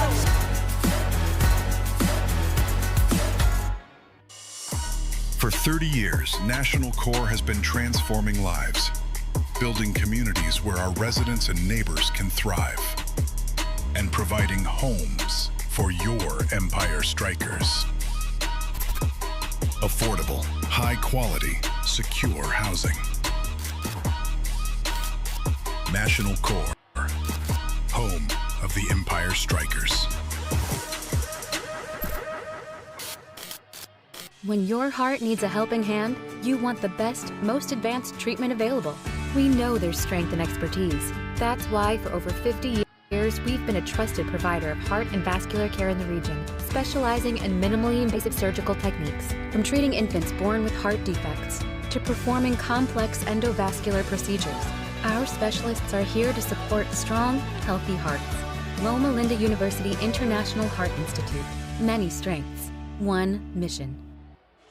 Disagree with the call tonight? You might just see it on the MASL's Under Review with Phil Ivanko and MASL head referee Ryan Sigic. Under Review is available Fridays on YouTube.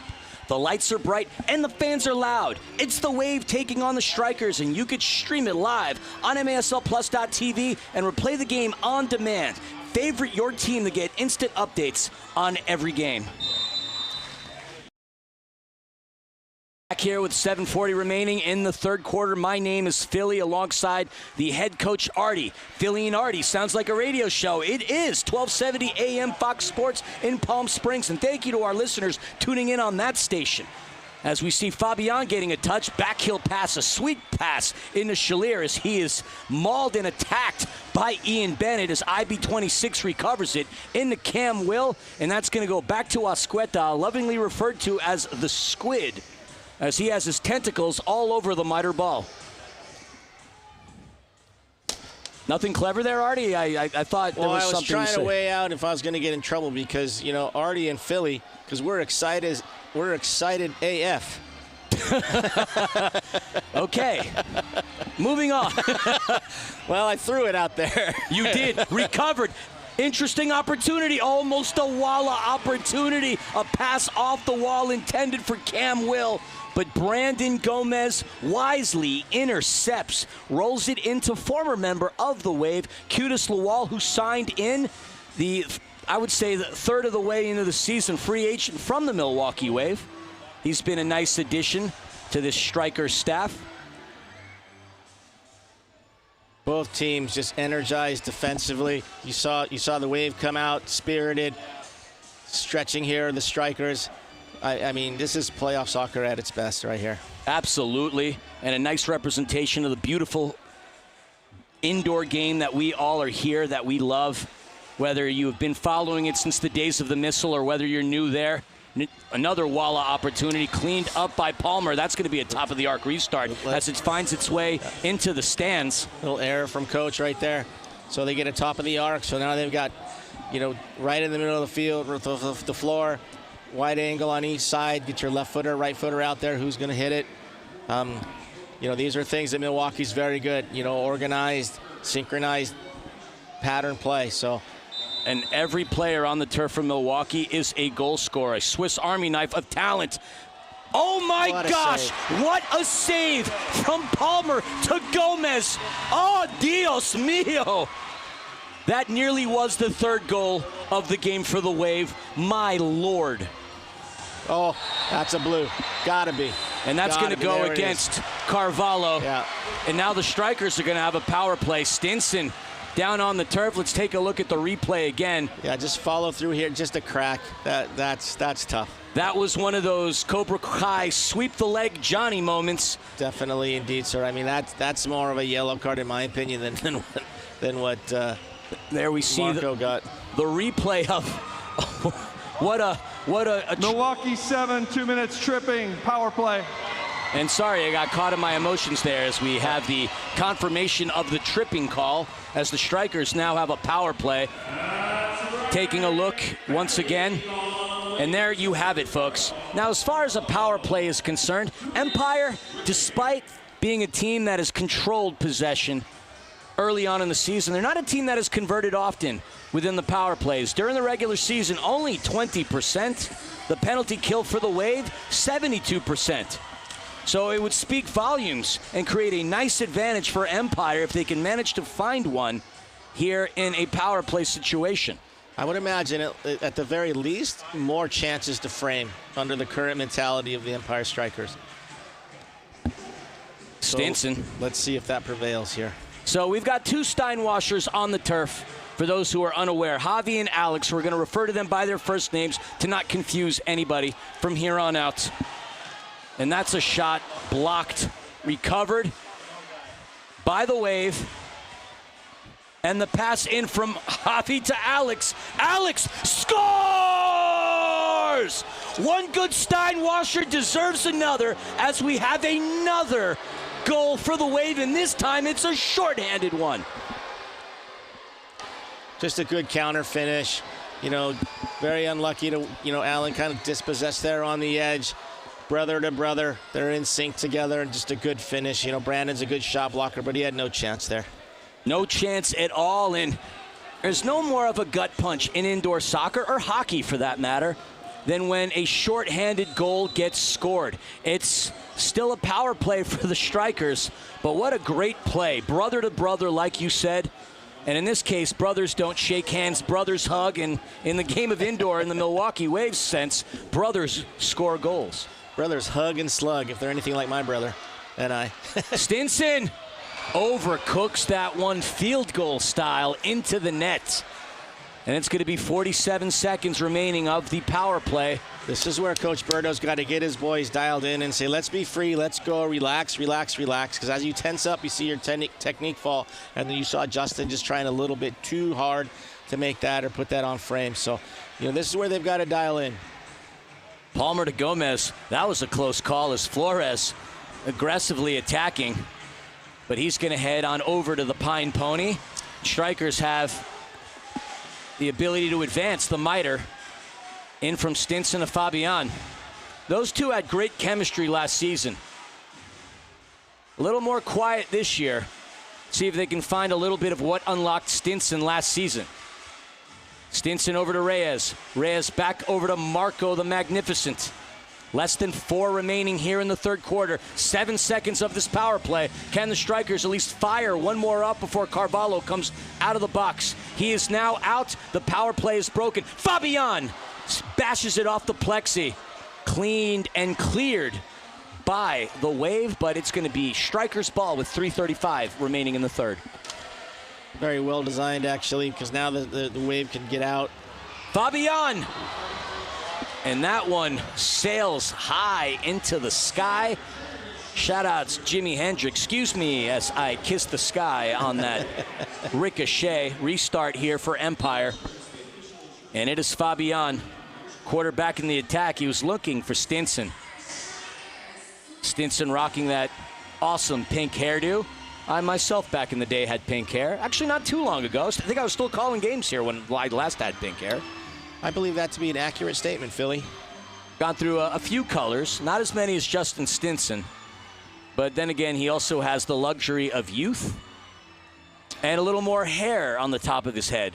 Well, that's the thing about balding, it's the same color all the time, so I'm consistent as can be. There, Alami with the header, and Bonaheni passes it to himself off the wall. That was kind of fun. Willie B in his 7th year in the MASL. 3 years with Harrisburg, now 4 seasons with the Milwaukee Wave. Out of Rochester, New York. William the Wall. And keep your eyes and ears peeled for a show called Inside the Arena, where Panda and I got to interview and chat with William Bonahene, along with several other players across the Major Arena Soccer League. I bet you a couple of dollars that he probably got as a stocking stuffer, one of those old paddle balls, where you just kind of hit that rubber ball back to yourself. I have one of those.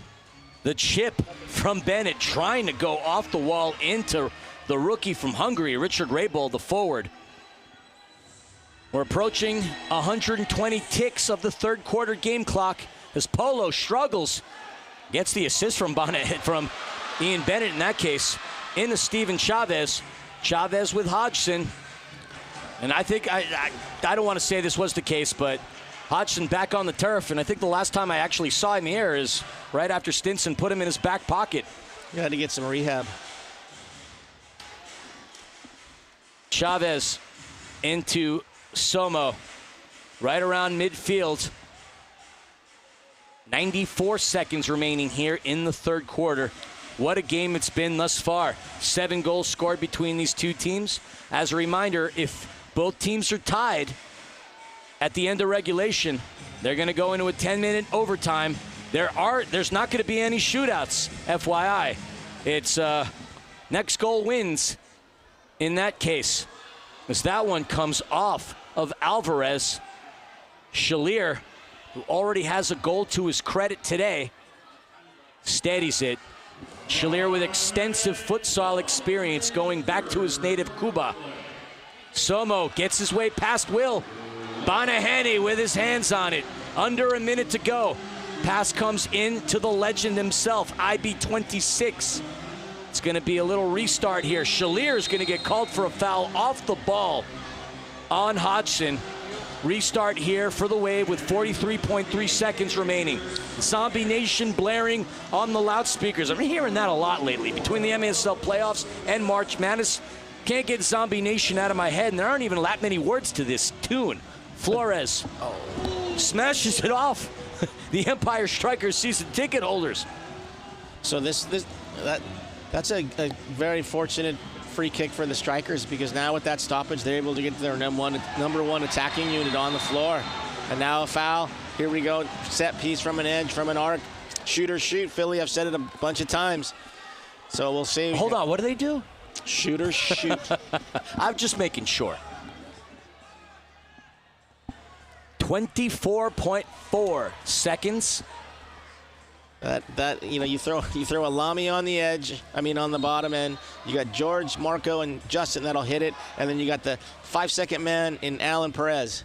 Stinson with the quick touch against Grable. That one gets blocked. Advance through into Javi. Just off of the top of the crossbar. Close call, 10 seconds. Into Stinson. Can the Empire fire one more up? Stinson into De Leon. De Leon's going to have to fire quick as that one comes off of Asqueta. 1.5 seconds remaining. We've seen Alan Perez do a lot more with a lot less here. Did you see Marco's just technical header back to the goalkeeper under pressure on a ball off the wall? Incredible technique from the veteran player. That's why he is who he is, Philly. A gold medal and several other accolades, but what awaits him is a trip to the MASL Finals. As that is the horn, 3/4 in the books. It's a 1-goal game. If you don't find enjoyment in this, I've said it time and time again, you don't have a pulse. We got 15 more minutes to decide a winner here in leg 1. Will it be the Strykers hanging on, or will it be the Milwaukee Wave with the come from behind? 15 more minutes to decide it. Stick around. Plenty more action to come.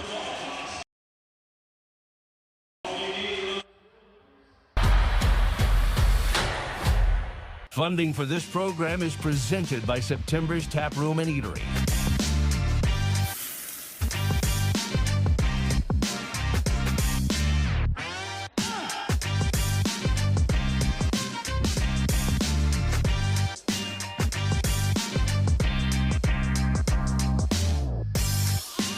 More information at septembers.com.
Are you looking for inspiration? The FYI podcast shares powerful stories from people like NFL Hall of Famer Eric Dickerson, Gabrielle Walsh, star of NBC's hit show Bound.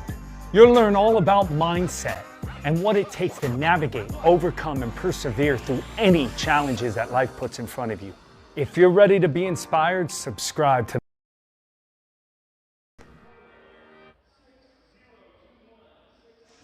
Stay connected with the Empire Strikers all season long by following the team on social media. Get the latest news, behind-the-scenes content, highlights, and updates all in one place. Follow the Empire Strikers on social media and stay part of the action. The official Empire Strikers team store, from jerseys and hats to the latest team gear. Everything you need to represent your favorite team is now available. Visit the team store online for more information. Stay connected with the Empire Strikers all season long by downloading the official Empire Strikers app. From score and schedules to tickets and team updates, it's the easiest way to stay in the game. Download the Empire Strikers app by scanning the QR code and never miss a moment of the action. Oftentimes I say this is the greatest show on turf, and I was reminded by my good friend DJ Prue, the former DJ of the St. Louis Rams and the official DJ for the St. Louis Ambush, that, well, the 99 St. Louis Rams were known as the greatest show on turf. And look, I do acknowledge that. Keep in mind that I did marry the 2021 NFL Captain Morgan's NFL Fan of the Year, Rams Fan of the Year, in that of Amanda Filliman. I do get ahead of myself when I say that. I might need to change the moniker, but this truly is one of the, let's call it the fastest show on turf. Maybe we make a change there as we see the highlights of the third quarter. It's been a back-and-forth affair between both sides. For the first time in the game, the Strikers would outshoot the Wave in the third quarter, 9-6. They're down overall 20-17 in terms of shots, but hold a one-goal lead on the Wave. That second half action, it would be Justin Stinson collecting the dime from Munir Alami. Dyerson Gratterall would collect the dish from Robert Palmer, which was the thank you so much for what happened a minute and 11 seconds into the first quarter. And then from brother to brother, Javi to Alex Steinwasser in a shorthanded goal situation has us to where we are now, within one of each other, 4-3 Empire. And look, these two teams have played some very close games. This is going to be a dynamic finish. 15 more minutes left in this game. How we've even made it to this point is beyond me. But again, we thank you so much for tuning in on MASL TV, KBCR, PBS, and 1270 AM Fox Sports Palm Springs. We are underway. Fourth quarter action. Stinson, one of the toughest dribblers, one of the toughest players to dispossess, making that fancy footwork. That pass telegraphed in. And here's a dangerous 3-on-1 here. Ian Bennett, what a save by Gomez, denying the legend. IB26. Reyes with the maneuvering into Fabian. Fabian trying to get past one Steinwasser. Alex, to be precise, finds Alami. Alami's been quiet in the final portion of the season. Really got things going for the Strikers. In fact, he scored the first goal of the season for Empire in San Diego. Did that again the last season where he scored the first goal of the season for the Empire. And Munir Alami would have 2 overtime game-winning goals against San Diego, to his credit. But Strikers do need their Moroccan international to get involved. There we see him operating in that target forward position inside the box. He's had some good minutes tonight, though. You know, he's coming off that quad injury. Those are nagging injuries. So these little moments, you know, everyone's carrying him so far. And he tries to skirt that past Willie B, but they call him the wall for a reason as he creates the blockade, denying Alami. Yeah, back to Alami. You know, he's just got to work his way back in. That quadricep, it's a very difficult process to come in because you're just using it in every single technique. But he's getting stronger and stronger every game. And the thing about Munir, he's just got such a great temperament to the game, just wanting to contribute. So, you know, as he just goes, he's going to do his work, and then when he's ready to play, he's going to come in and play. And we see Palmer boxing out Will as that one goes to Gomez. Yeah, we talk about Alami, only in his second season in the MASL, and he was on that short list for Newcomer of the Year last season. That would go towards the Baltimore Blast's Chad Porch. He's had himself a stellar indoor career, and congratulations to the success the Blast have had. They are awaiting the winner of this series, the Strikers and the Wave. Interesting. It looks like the Wave is kind of allowing the goalkeeper to come in and kind of create that pressure pocket. The bicycle attempt Wadded out by Bonahene. George DeLeon almost created the goal of the playoffs. Granted, we are in the infancy of the postseason, but what an attempt that was. George, come on. George is one a very successful and well-liked and well-worked technical advisor here for the youth players. Just showing some good stuff. Trying to harness in his inner Freddie Mercury of the band Queen. He wanted to ride his bicycle. All right, I'm sorry that I sang right there. I've been in a rock band. I've never been able to sing, because if I was a singer in a band, we'd be called the Tone Deafs. Little discussion on top of the arc, trying to determine whether or not it was top of the arc. We see head coach of Milwaukee, Marcio, there's a fun alliteration, holding the challenge, I'm going to call it a handkerchief. It doesn't really look like a flag. In his hand, he is shouting at the officials. He does not want a top of the arc. This is, again, a pivotal moment. The next goal obviously creates that two-goal cushion, or the game is tied. So here we go, shoot or shoot. Once again, here we have, you got big-time hitters on the floor for Strykers. If I had a quarter for every time you said that, Stinson ding-dong ring-a-ling-a-lings it off of the post. That was a close call as he was looking for goal number 2. And that's going to be a foul against De Leon on Correa. Forget the quarter, Philly. That was a 50-cent one right there. Oh, many men. I'm not going to start singing 50 Cent. 50. It's 50 Cent. Say it right. I have something in common with 50 Cent, and that's the fact that we are both from Queens. Although I am from Forest Hills and he is from Jamaica. 2 completely different neighborhoods, by the way. We are 3 minutes into this fourth quarter. Good crowd here on a Thursday.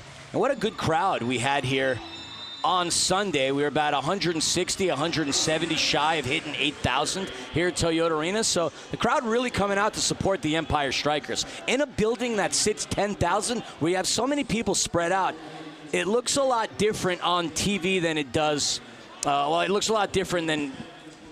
What I'm trying to say is there are a lot more people than it looks like. There we go. Geez, got tongue-tied there. And that one gets overcooked by Saucy. And that's going to be a goalkeeper restart for Gomez. Now, interesting enough, when the Wave found themselves down just a couple of weeks ago against the Empire Strykers, they brought in their backup keeper, rookie Gerardo Perez, who managed to score 2 goals in that game. The question is, will Perez get placed into this game later on if Milwaukee still operates from a come-from-behind perspective? Perez has scored quite a few goals, and we've lauded the goal-scoring ability of both Gomez and Orozco for Empire Strykers, but Milwaukee's goalkeeper, Gerardo Perez, he's a fantastic goal scorer within his own right. 7 goals and 1 assist on this season. Definitely. I mean, in the immortal words of Dan Fouts, they're not going to hold anything back at the end of this. Counter. Manir. Alami. Not enough behind it as Flores comes up with it. He gets hipped off the ball by Somo, recovered by Polo Hernandez. Strykers, errant pass from Gratterall, recovered by Milwaukee. And now they're going to get a chance to reestablish themselves on the offensive front. Just some beautiful footy right here. Just half step up on a lot of stuff there. If Gratterall doesn't get that little nick, that ball goes all the way across to the free guy on the back end. I mean, just the little nuances going on in this game are fantastic. Here we see Stuart Grable, a decade into his MASL career. What a storied career he's had. Walla opportunity. Nothing there as Gomez has it. Grable was the Wisconsin Gatorade Player of the Year in high school. He's also a state champion, which, Artie, you've coached at several levels. Winning a state championship in high school is a lot harder than most people think. He also happened to be the captain at his University of Wisconsin Green Bay, a member of the U.S. indoor team on the exhibition front as well. Winning any championship is a tremendous accomplishment wherever you are. I've been blessed to have won a number of championships, and you know what, they're all special and they all have their own moments. But winning at the end and getting me the last guy to stand on the podium, on the stage, big time. And people take that for granted as Perez, excellent pass into Fabian. There you see a world-class touch as he goes back from Marco to Polo. That's always fun to say. Gomez looking for Shalier. Intercepted, though, by Correa. He's off to the races. Doesn't have the numbers, as there's a sea of strikers. And that is Somo that deflects it into Gomez. Under 10 remaining here in the fourth quarter. The Strykers still maintaining that 1-goal lead. Defending wins championship. You saw right there on the counters. At the end of the day, Carrera looks like he's got something, but he's looking up to 4 Strykers defending. That's Asqueta and Lawal, 2 former teammates. It's Empire ball. Fabian goes into Dutra. You heard from Dutra as he interviewed with our sideline correspondent, Amanda Filament, at halftime. Pass in off the Omnitrans banner. Into Perez, who cooks it into the plexi, headed by Correa into the left side to Saucy. Saucy Sanchez puts on the brakes. We see the battle with him and Perez. And that's going to restart itself from Asqueta to Will. Tries to find his way past Lawal. Lawal comes up victorious. Fabian with the touch. Stinson has it. Fabian running. And Bonaheni into the stands with 8:34 remaining. Fortunate for Bonaheni, he was above the yellow line, so that no longer it eliminates the 3-line pass. So the ball will stay here on the defending third for the Strykers and allowing the wave to organize and get their defensive setup. Dutra on the restart into Alami. Alami, who was part of Morocco's U19 national team and tied with Stinson during the regular season as the leading scorer of the Strykers. De Leon, what a block. I believe that was Hodgson. And there we see the challenge handkerchief. I'll call it a flag now. Get thrown by the Empire Strykers. Artie, what are we challenging here? I'm not really sure, but Justin Stinson was making a gesture for a handball, so maybe that little barrel roll, which reminds me of Chase Hansen a lot from the Tacoma Stars. They might have thought he clipped his hands, but I mean, it looked like his arms were tucked close to his body, so I'm not, I don't know if that's a call to make there. But a pivotal call with 8:15 left, and not, depending on what the look is.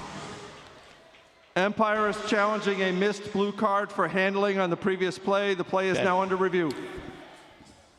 There you heard it from the officials themselves. So what we thought, but I mean, like I said, we'll see here. If his arms are flaying away from his body, then it's definitely a handball. But I wouldn't envision this being, well, that was before this moment on the initial block. Yeah, right there where he's down. So if we can start it from here, he plays it out frivolously.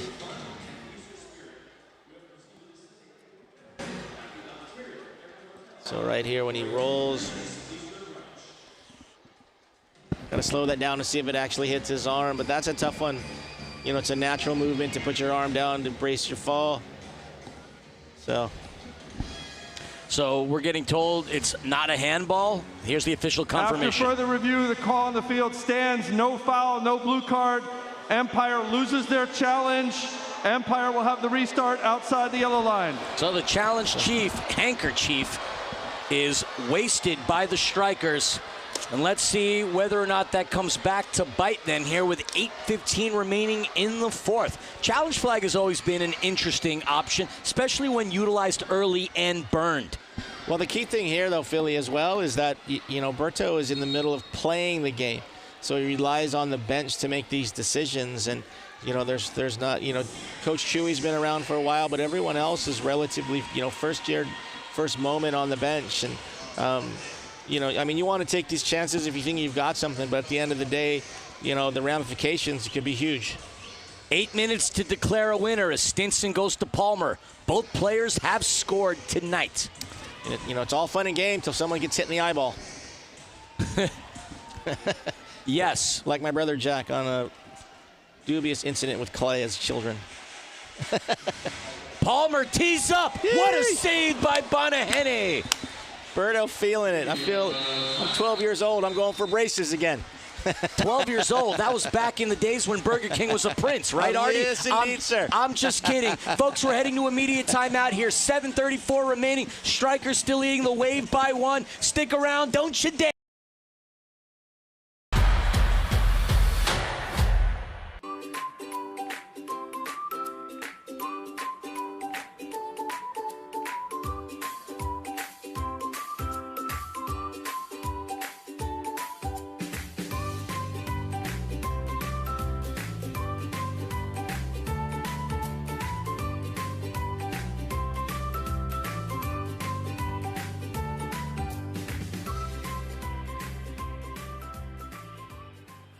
National Core, proud to partner with your Empire Strykers.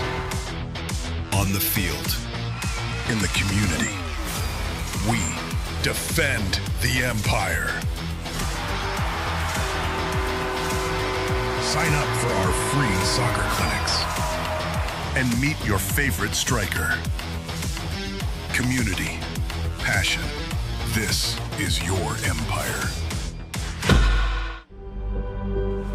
With 6 miles, runway 26 right, right on.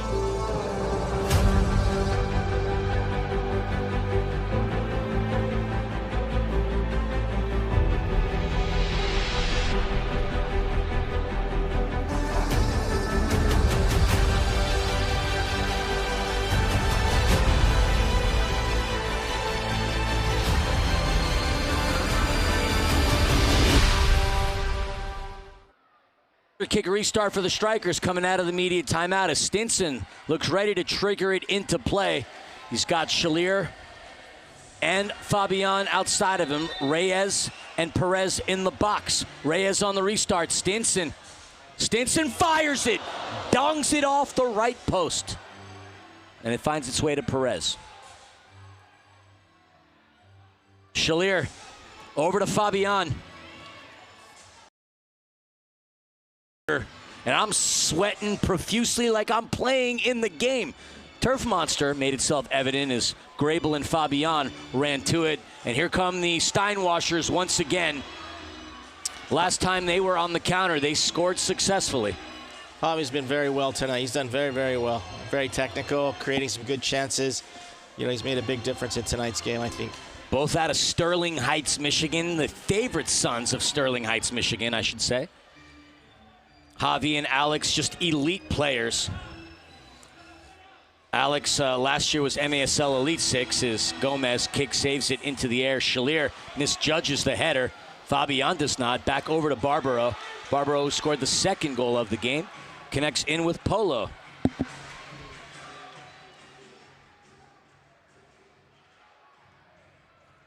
And my mistake, I looked at the wrong tab. Alex Steinwasher, third. Yeah, I mean, they're both still out of Sterling Heights, Michigan. University of Indianapolis, go Jaguars. Alex was at Union Omaha, played in New Zealand as well. Javi played at Detroit City FC. They got a fantastic fan base in the USL. And by the way, an MASL women's team. Mention MASLW because we did see the Empire Strykers take on the San Diego Sockers in an MASLW match the last time we were here. A doubleheader, a game in which the Sockers would win. They would win both times against the Empire Strykers, and I believe it was Ashley Nick, the captain of the Sockers, that might have given us a spoiler that in October there's a good chance we might see Sockers and Strykers MASLW as William Bonaheny motions for a timeout. You and I were very excited about the opportunity to call an MASLW game, and MASLW is alive and well. The Iowa Demon Hawks just recently won the title, and that was fun with a lot of players from Chihuahua Savage Femenil, by the way. It was very exciting to watch and very exciting to be a part of their, the Empire Strykers' first women's team. Super, super, super game from both sides. So here we go. We see the goalkeeper warming up for Milwaukee coming in. Going to add a little attacking, set rather than going to 6 attacker with 5:36 left. So, he was very effective, has been very effective in these games. So oh my gosh, yeah. To see what's going on here. The rookie out of Round Lake, Illinois, did his youth with Sockers FC of Chicago, Judson University, and started out his indoor career playing in the MLIS for the Chicago Mustangs, who were once part of the MASL, and Perez had 7 goals and an assist during the regular season. 2 of those goals came against the Empire Strykers, and he was the thorn in the side of the Strykers back line when these two teams last met here at Toyota Arena, and that dated back to, I know I wrote this down somewhere, not that long ago. He's just very good with his feet. He's a, he's a footballer. He can play. He's not, I mean, the Strykers are spoiled with 2 goalkeepers that can play, but Perez can play. I mean, he's got some skills, so it's going to be interesting how he comes in. Strykers have to be patient, maintain their shape, and they can catch them. February 16th, that was the last time these two teams were out at Toyota Arena. I thank you, the time, and my extensive notes that look like hieroglyphics to anybody who reads them. Please join us on Monday, April 6th at 4:35 p.m. at Ontario Airport Hotel as the Empire Strykers face the Milwaukee Wave on the road. Okay. You concerned me for a second. I'm like, Artie, wait a minute. The Ontario Airport is where we hang out. Well, not the airport. The Airport Hotel is where we hang out after every home game. Come out to the crossbar and enjoy some time with the Strykers broadcast crew and players. 5:29 remaining. Perez almost scores. Just missed Isak Somo. What a gut punch that would have been to the Wave. And just like we talked about Perez, well outside of his box, Marcio Leite and the Milwaukee Wave utilizing a little bit of that super 6th attacker, the Obasi ball. Perez. And that's going to be a foul against Polo Hernandez. See what I'm saying about his foot skills? I mean, he had no desire to go to goal there. He was looking to keep it and kind of do a little juke there on Polo. So it's going to be fun to watch here to finish this game out. Ferdinand with a lot of space into Perez. That ball is loose, and that was close. It came off of Dutra. Ian Bennett was there salivating. Just missed it, but intercepted by Alvarez as he connects right in with Alex Steinwasser. And you just saw the respect for Perez as a footballer because Ferdinand has the ball going. He's got to look to goal, but he played it to Perez on the low boards for a sequence there. If Milwaukee can find the equalizer, a reminder, at the end of regulation, both teams go to a sudden death, 10-minute golden goal scenario. There will be no shootout in the playoffs. Ferdinand tees off, comes close. He had the space, he was open. Alvarez to Perez, into Ferdinand. Little tiki-taka back and forth. Ferdinand with so much space. Perez back into Max, the legend himself. Dutra with the block. Flores, he just misses. Into Perez, cleaned up by Dutra.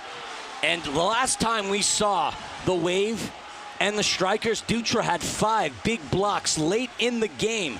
Alvarez with the fancy footwork. Slows it down into Ferdinand. Back over to Perez. 3:40 remaining. Open net. The pass into Palmer. The nail. The coffin. No. Perez. There it is. Alan Perez. Goal! Empire! Just your typical counter off of lost possession. Just running. See Berto just kind of doing the work. Berto started it, and it's apparent, it's possible. The Wallace scorer. Berto's going to help end it with Allen putting that away.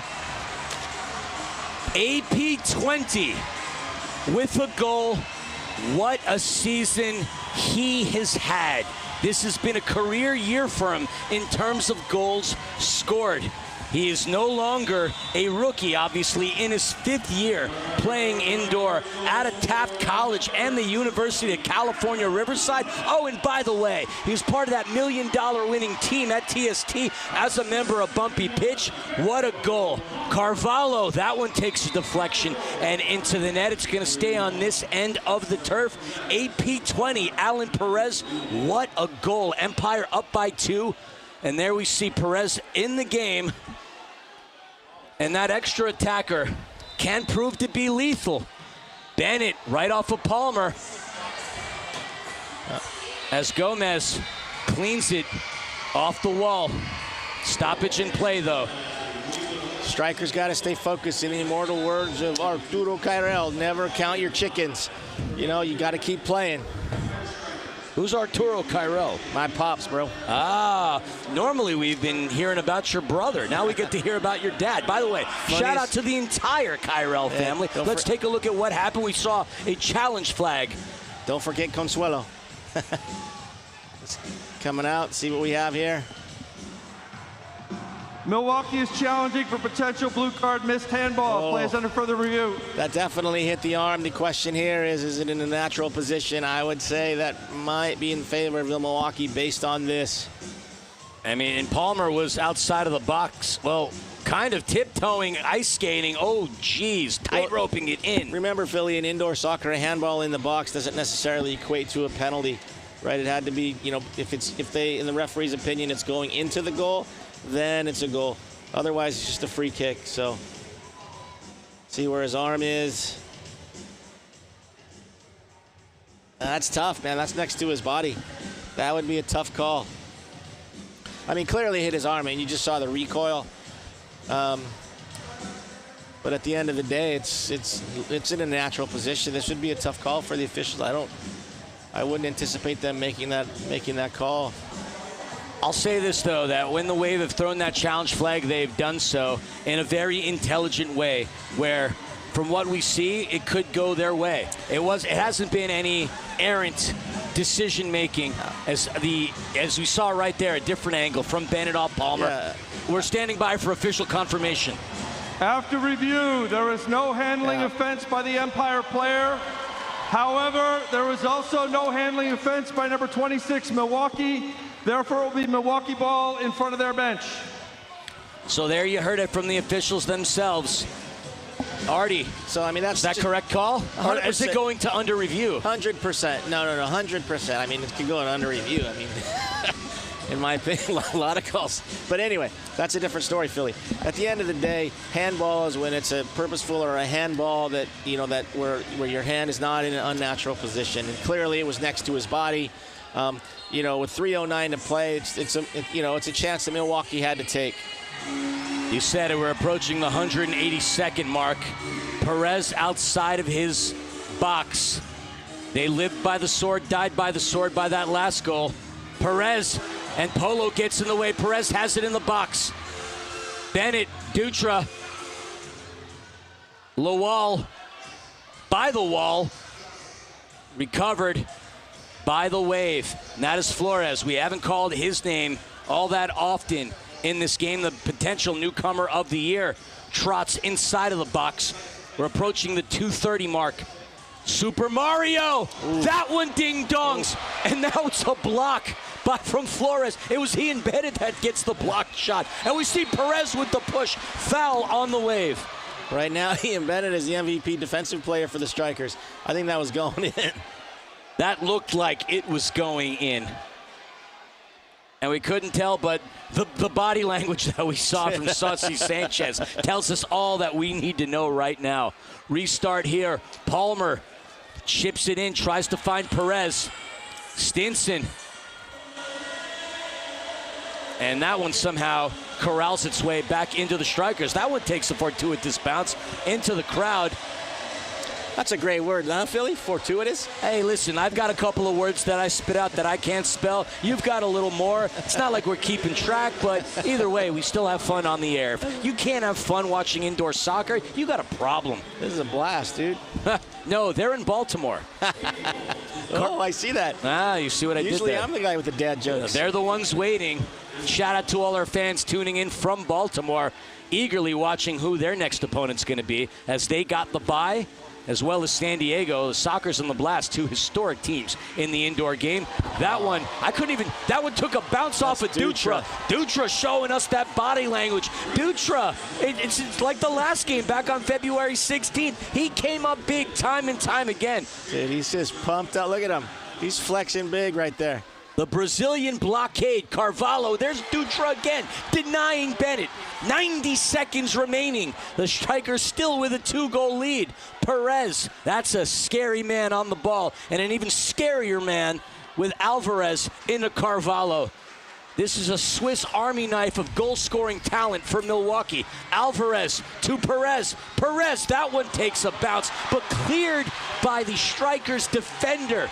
A multi-time defender of the year in that of Robert Palmer. 60 seconds remaining. Can Milwaukee claw one back? Will the Empire take game one? Alvarez. Somo now has it. Somo advancing it. Nobody in goal. There it is. Isaac Somo! 6-3 Empire as they double up the lead. The Strykers are going to come up victorious, barring a miracle. What a shot from distance by Isaac Somo. You can't defend speed, Philly. Speed is speed. The only way you defend speed is equal speed. And we've been talking about it all season long, about these Strykers and coming to their identity. And these kids are built to run.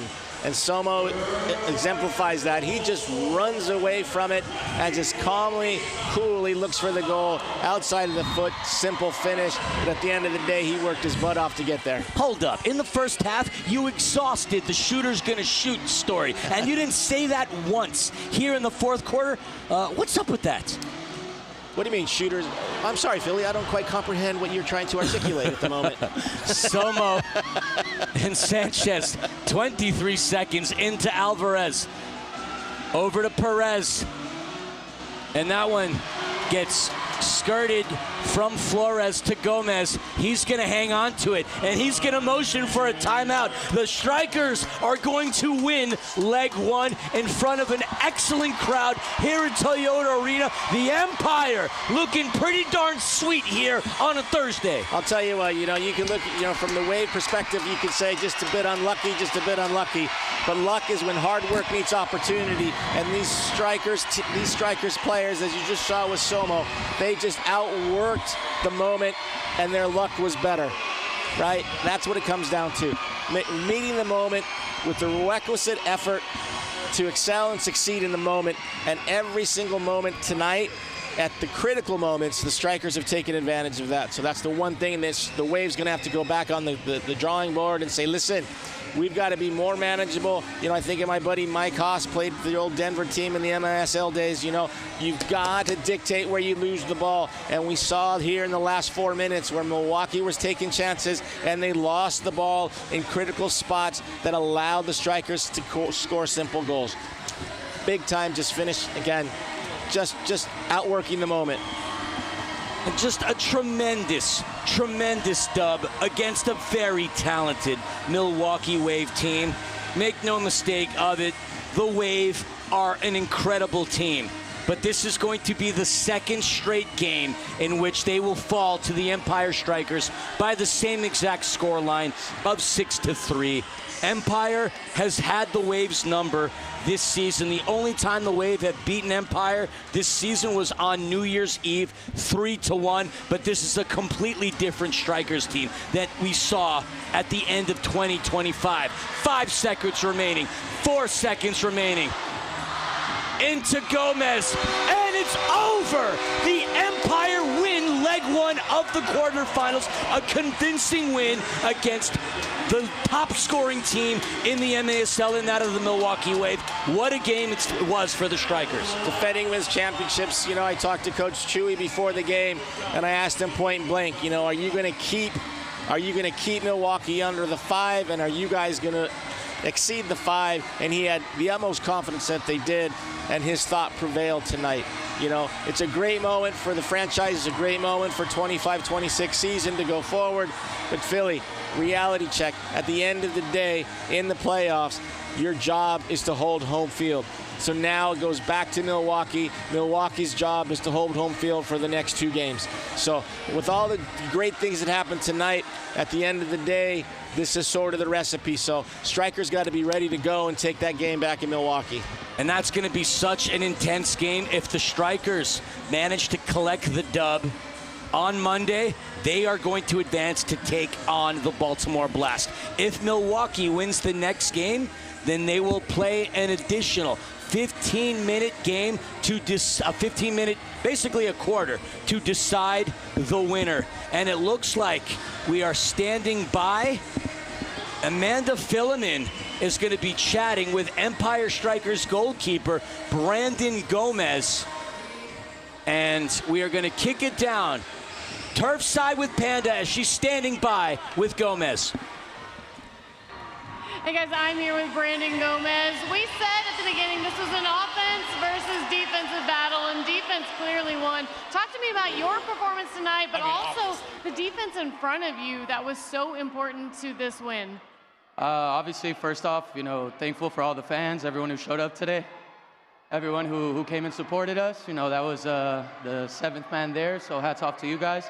The boys and I worked hard this week, so we're just very thankful that things worked our way and we were able to take a huge first step. So now all eyes on Monday and back to work. I was going to say, you guys seem to be hitting your stride at just the right time. How do you take tonight's momentum and carry it over into Monday night's game that's going to happen in Milwaukee? That is no doubt going to be a tough battle against this heavily offensive Milwaukee team.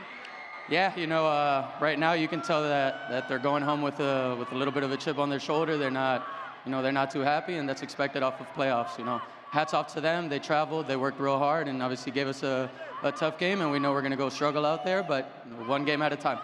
Great win to you guys. Congratulations, and good luck on Monday. Thank you very much. Thank you, everybody. Thank you.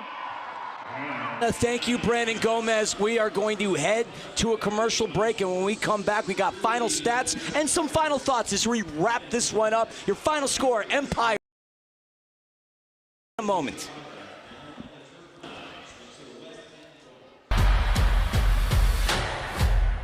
When your heart needs a helping hand, you want the best, most advanced treatment available.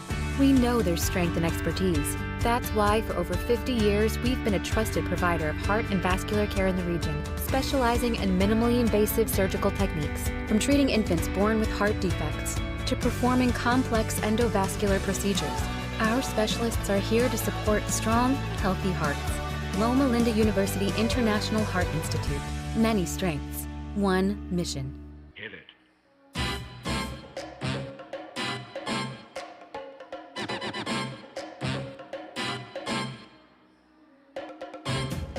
I'm so excited. Buenos dias. We are bred to be storytellers. Welcome to Inland Edition, conversations working to make the Inland Empire a better place.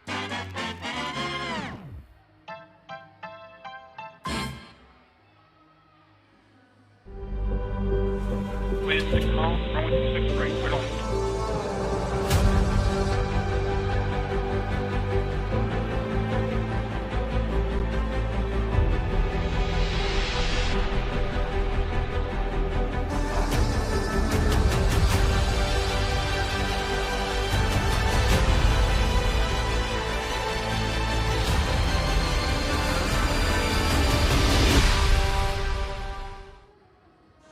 At the top of the broadcast, we mentioned that this was the first playoff game here at Toyota Arena since the shortened COVID season of 2021.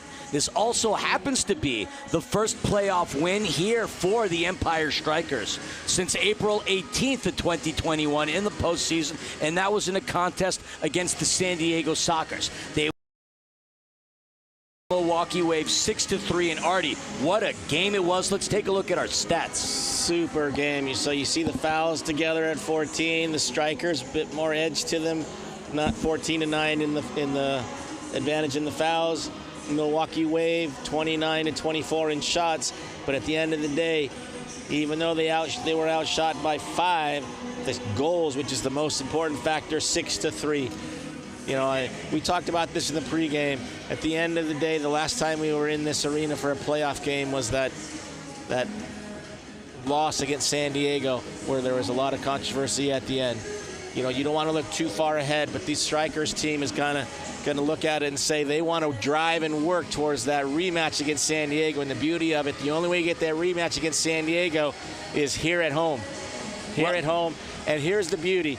You just look at flow. So Strykers come in and they take care of home. They beat Milwaukee.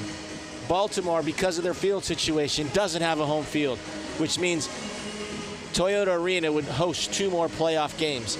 You know, here's the thing. It's folding the Strykers' way. The question is, does Coach Berto Palmer have them dialed in to push through that wall of the Milwaukee Wave? And we talk about Coach Palmer. He, without question, was the player of the game. He would get the goal scoring started early here. 1:11 in, he would get a goal assisted by Dyerson Gratterall, and then Palmer would be a dime dishing dynamo, contributing to the goal scored by Dyerson Gratterall and Alan Perez. The last time an Empire Striker player scored 3 points in a playoff game, you'd have to go back to April 18 of 2021 when that was done by Frank Tayu. So Berto Palmer is not only rallying his troops in the most effective of ways, but he is teaching as he's preaching as he is teaching as he is playing, because 3 big points from the coach/captain, big results from the man at the helm. Well, you know, if you just look at what Berto has said since taking the job, his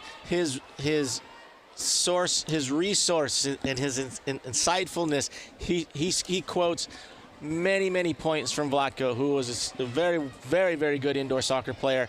And all of us in the MASL were super excited when he became the women's national team coach. And he's bringing that excitement. He has the resources. He has the wherewithal to go to these resources, these mentors, and say, hey, help me, show me. And anybody who's a coach will tell you, anybody that's played under you, that's played with you, and you can help them succeed at any level, that's the greatest compliment. And for me to hear Berto say, I'm looking to Vlatko, and Vlatko's coach at the highest of levels, someone who's worked with the national team programs, we know the effort that it takes to get there and the knowledge and the information that they can give. And Berto is taking that, and you're seeing it within his team right now. Now, if you go to MASLsoccer.com, there's a great article, and you were referring to it, written by the legendary writer Michael Lewis. And look, I know we use the term legendary quite often, but Michael Lewis, without question, when it comes to soccer in the United States, is a legend. He did a great piece with Robert Palmer, so check it out on MASLsoccer.com. We went over those final stats, and that was brought to you by National Core. A big win for the Strykers. They will go on the road to take on the Milwaukee Wave on Monday, April the 6th at 7:35 Eastern Standard Time. That is going to be an incredible game. If they could come out with the win, they move on against the Blast. If Milwaukee wins, there will be a third 15-minute game to decide the winner. So much more action to be had. Folks, on behalf of myself, Christian Philemon, better known as Philly, the coach, Artie Kyrell, our statistician extraordinaire, Jason Hernandez, our incredible production staff, led by the legendary Mike Zepeda. We want to say thank you so much for tuning into this presentation of the Major Arena Soccer League on MASL TV and KVCR PBS. Your final score, Empire Strikers 6, the Milwaukee Wave 3. We'll see you soon. Today in America, 11 million children are living in poverty, in desperate need of food, academic support, and stable housing. Children who face staggering challenges and who are more likely to experience health problems and fall behind in school. But there is hope. At Hope Through Housing, we are changing lives. We provide children with the support they need to dream, learn, and break the cycle of poverty. Your gift today can make a world of difference in the life of a child. Are you looking for inspiration? The FYI podcast shares powerful stories from people like NFL Hall of Famer Eric Dickerson, Gabrielle Walsh, star of NBC's hit show Bound. You'll learn all about mindset and what it takes to navigate, overcome, and persevere through any challenges that life puts in front of you. If you're ready to be inspired, subscribe to the Finding Your Inspiration podcast. Funding for this program is presented by September's Tap Room and Eatery.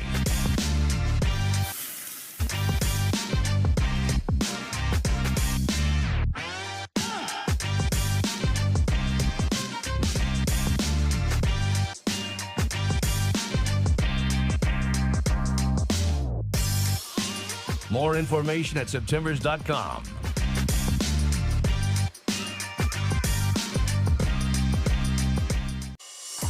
For 30 years, National Core has been transforming lives, building communities where our residents and neighbors can thrive. and providing homes for your Empire Strykers. Affordable, high-quality, secure housing. National Core, home of the Empire Strykers.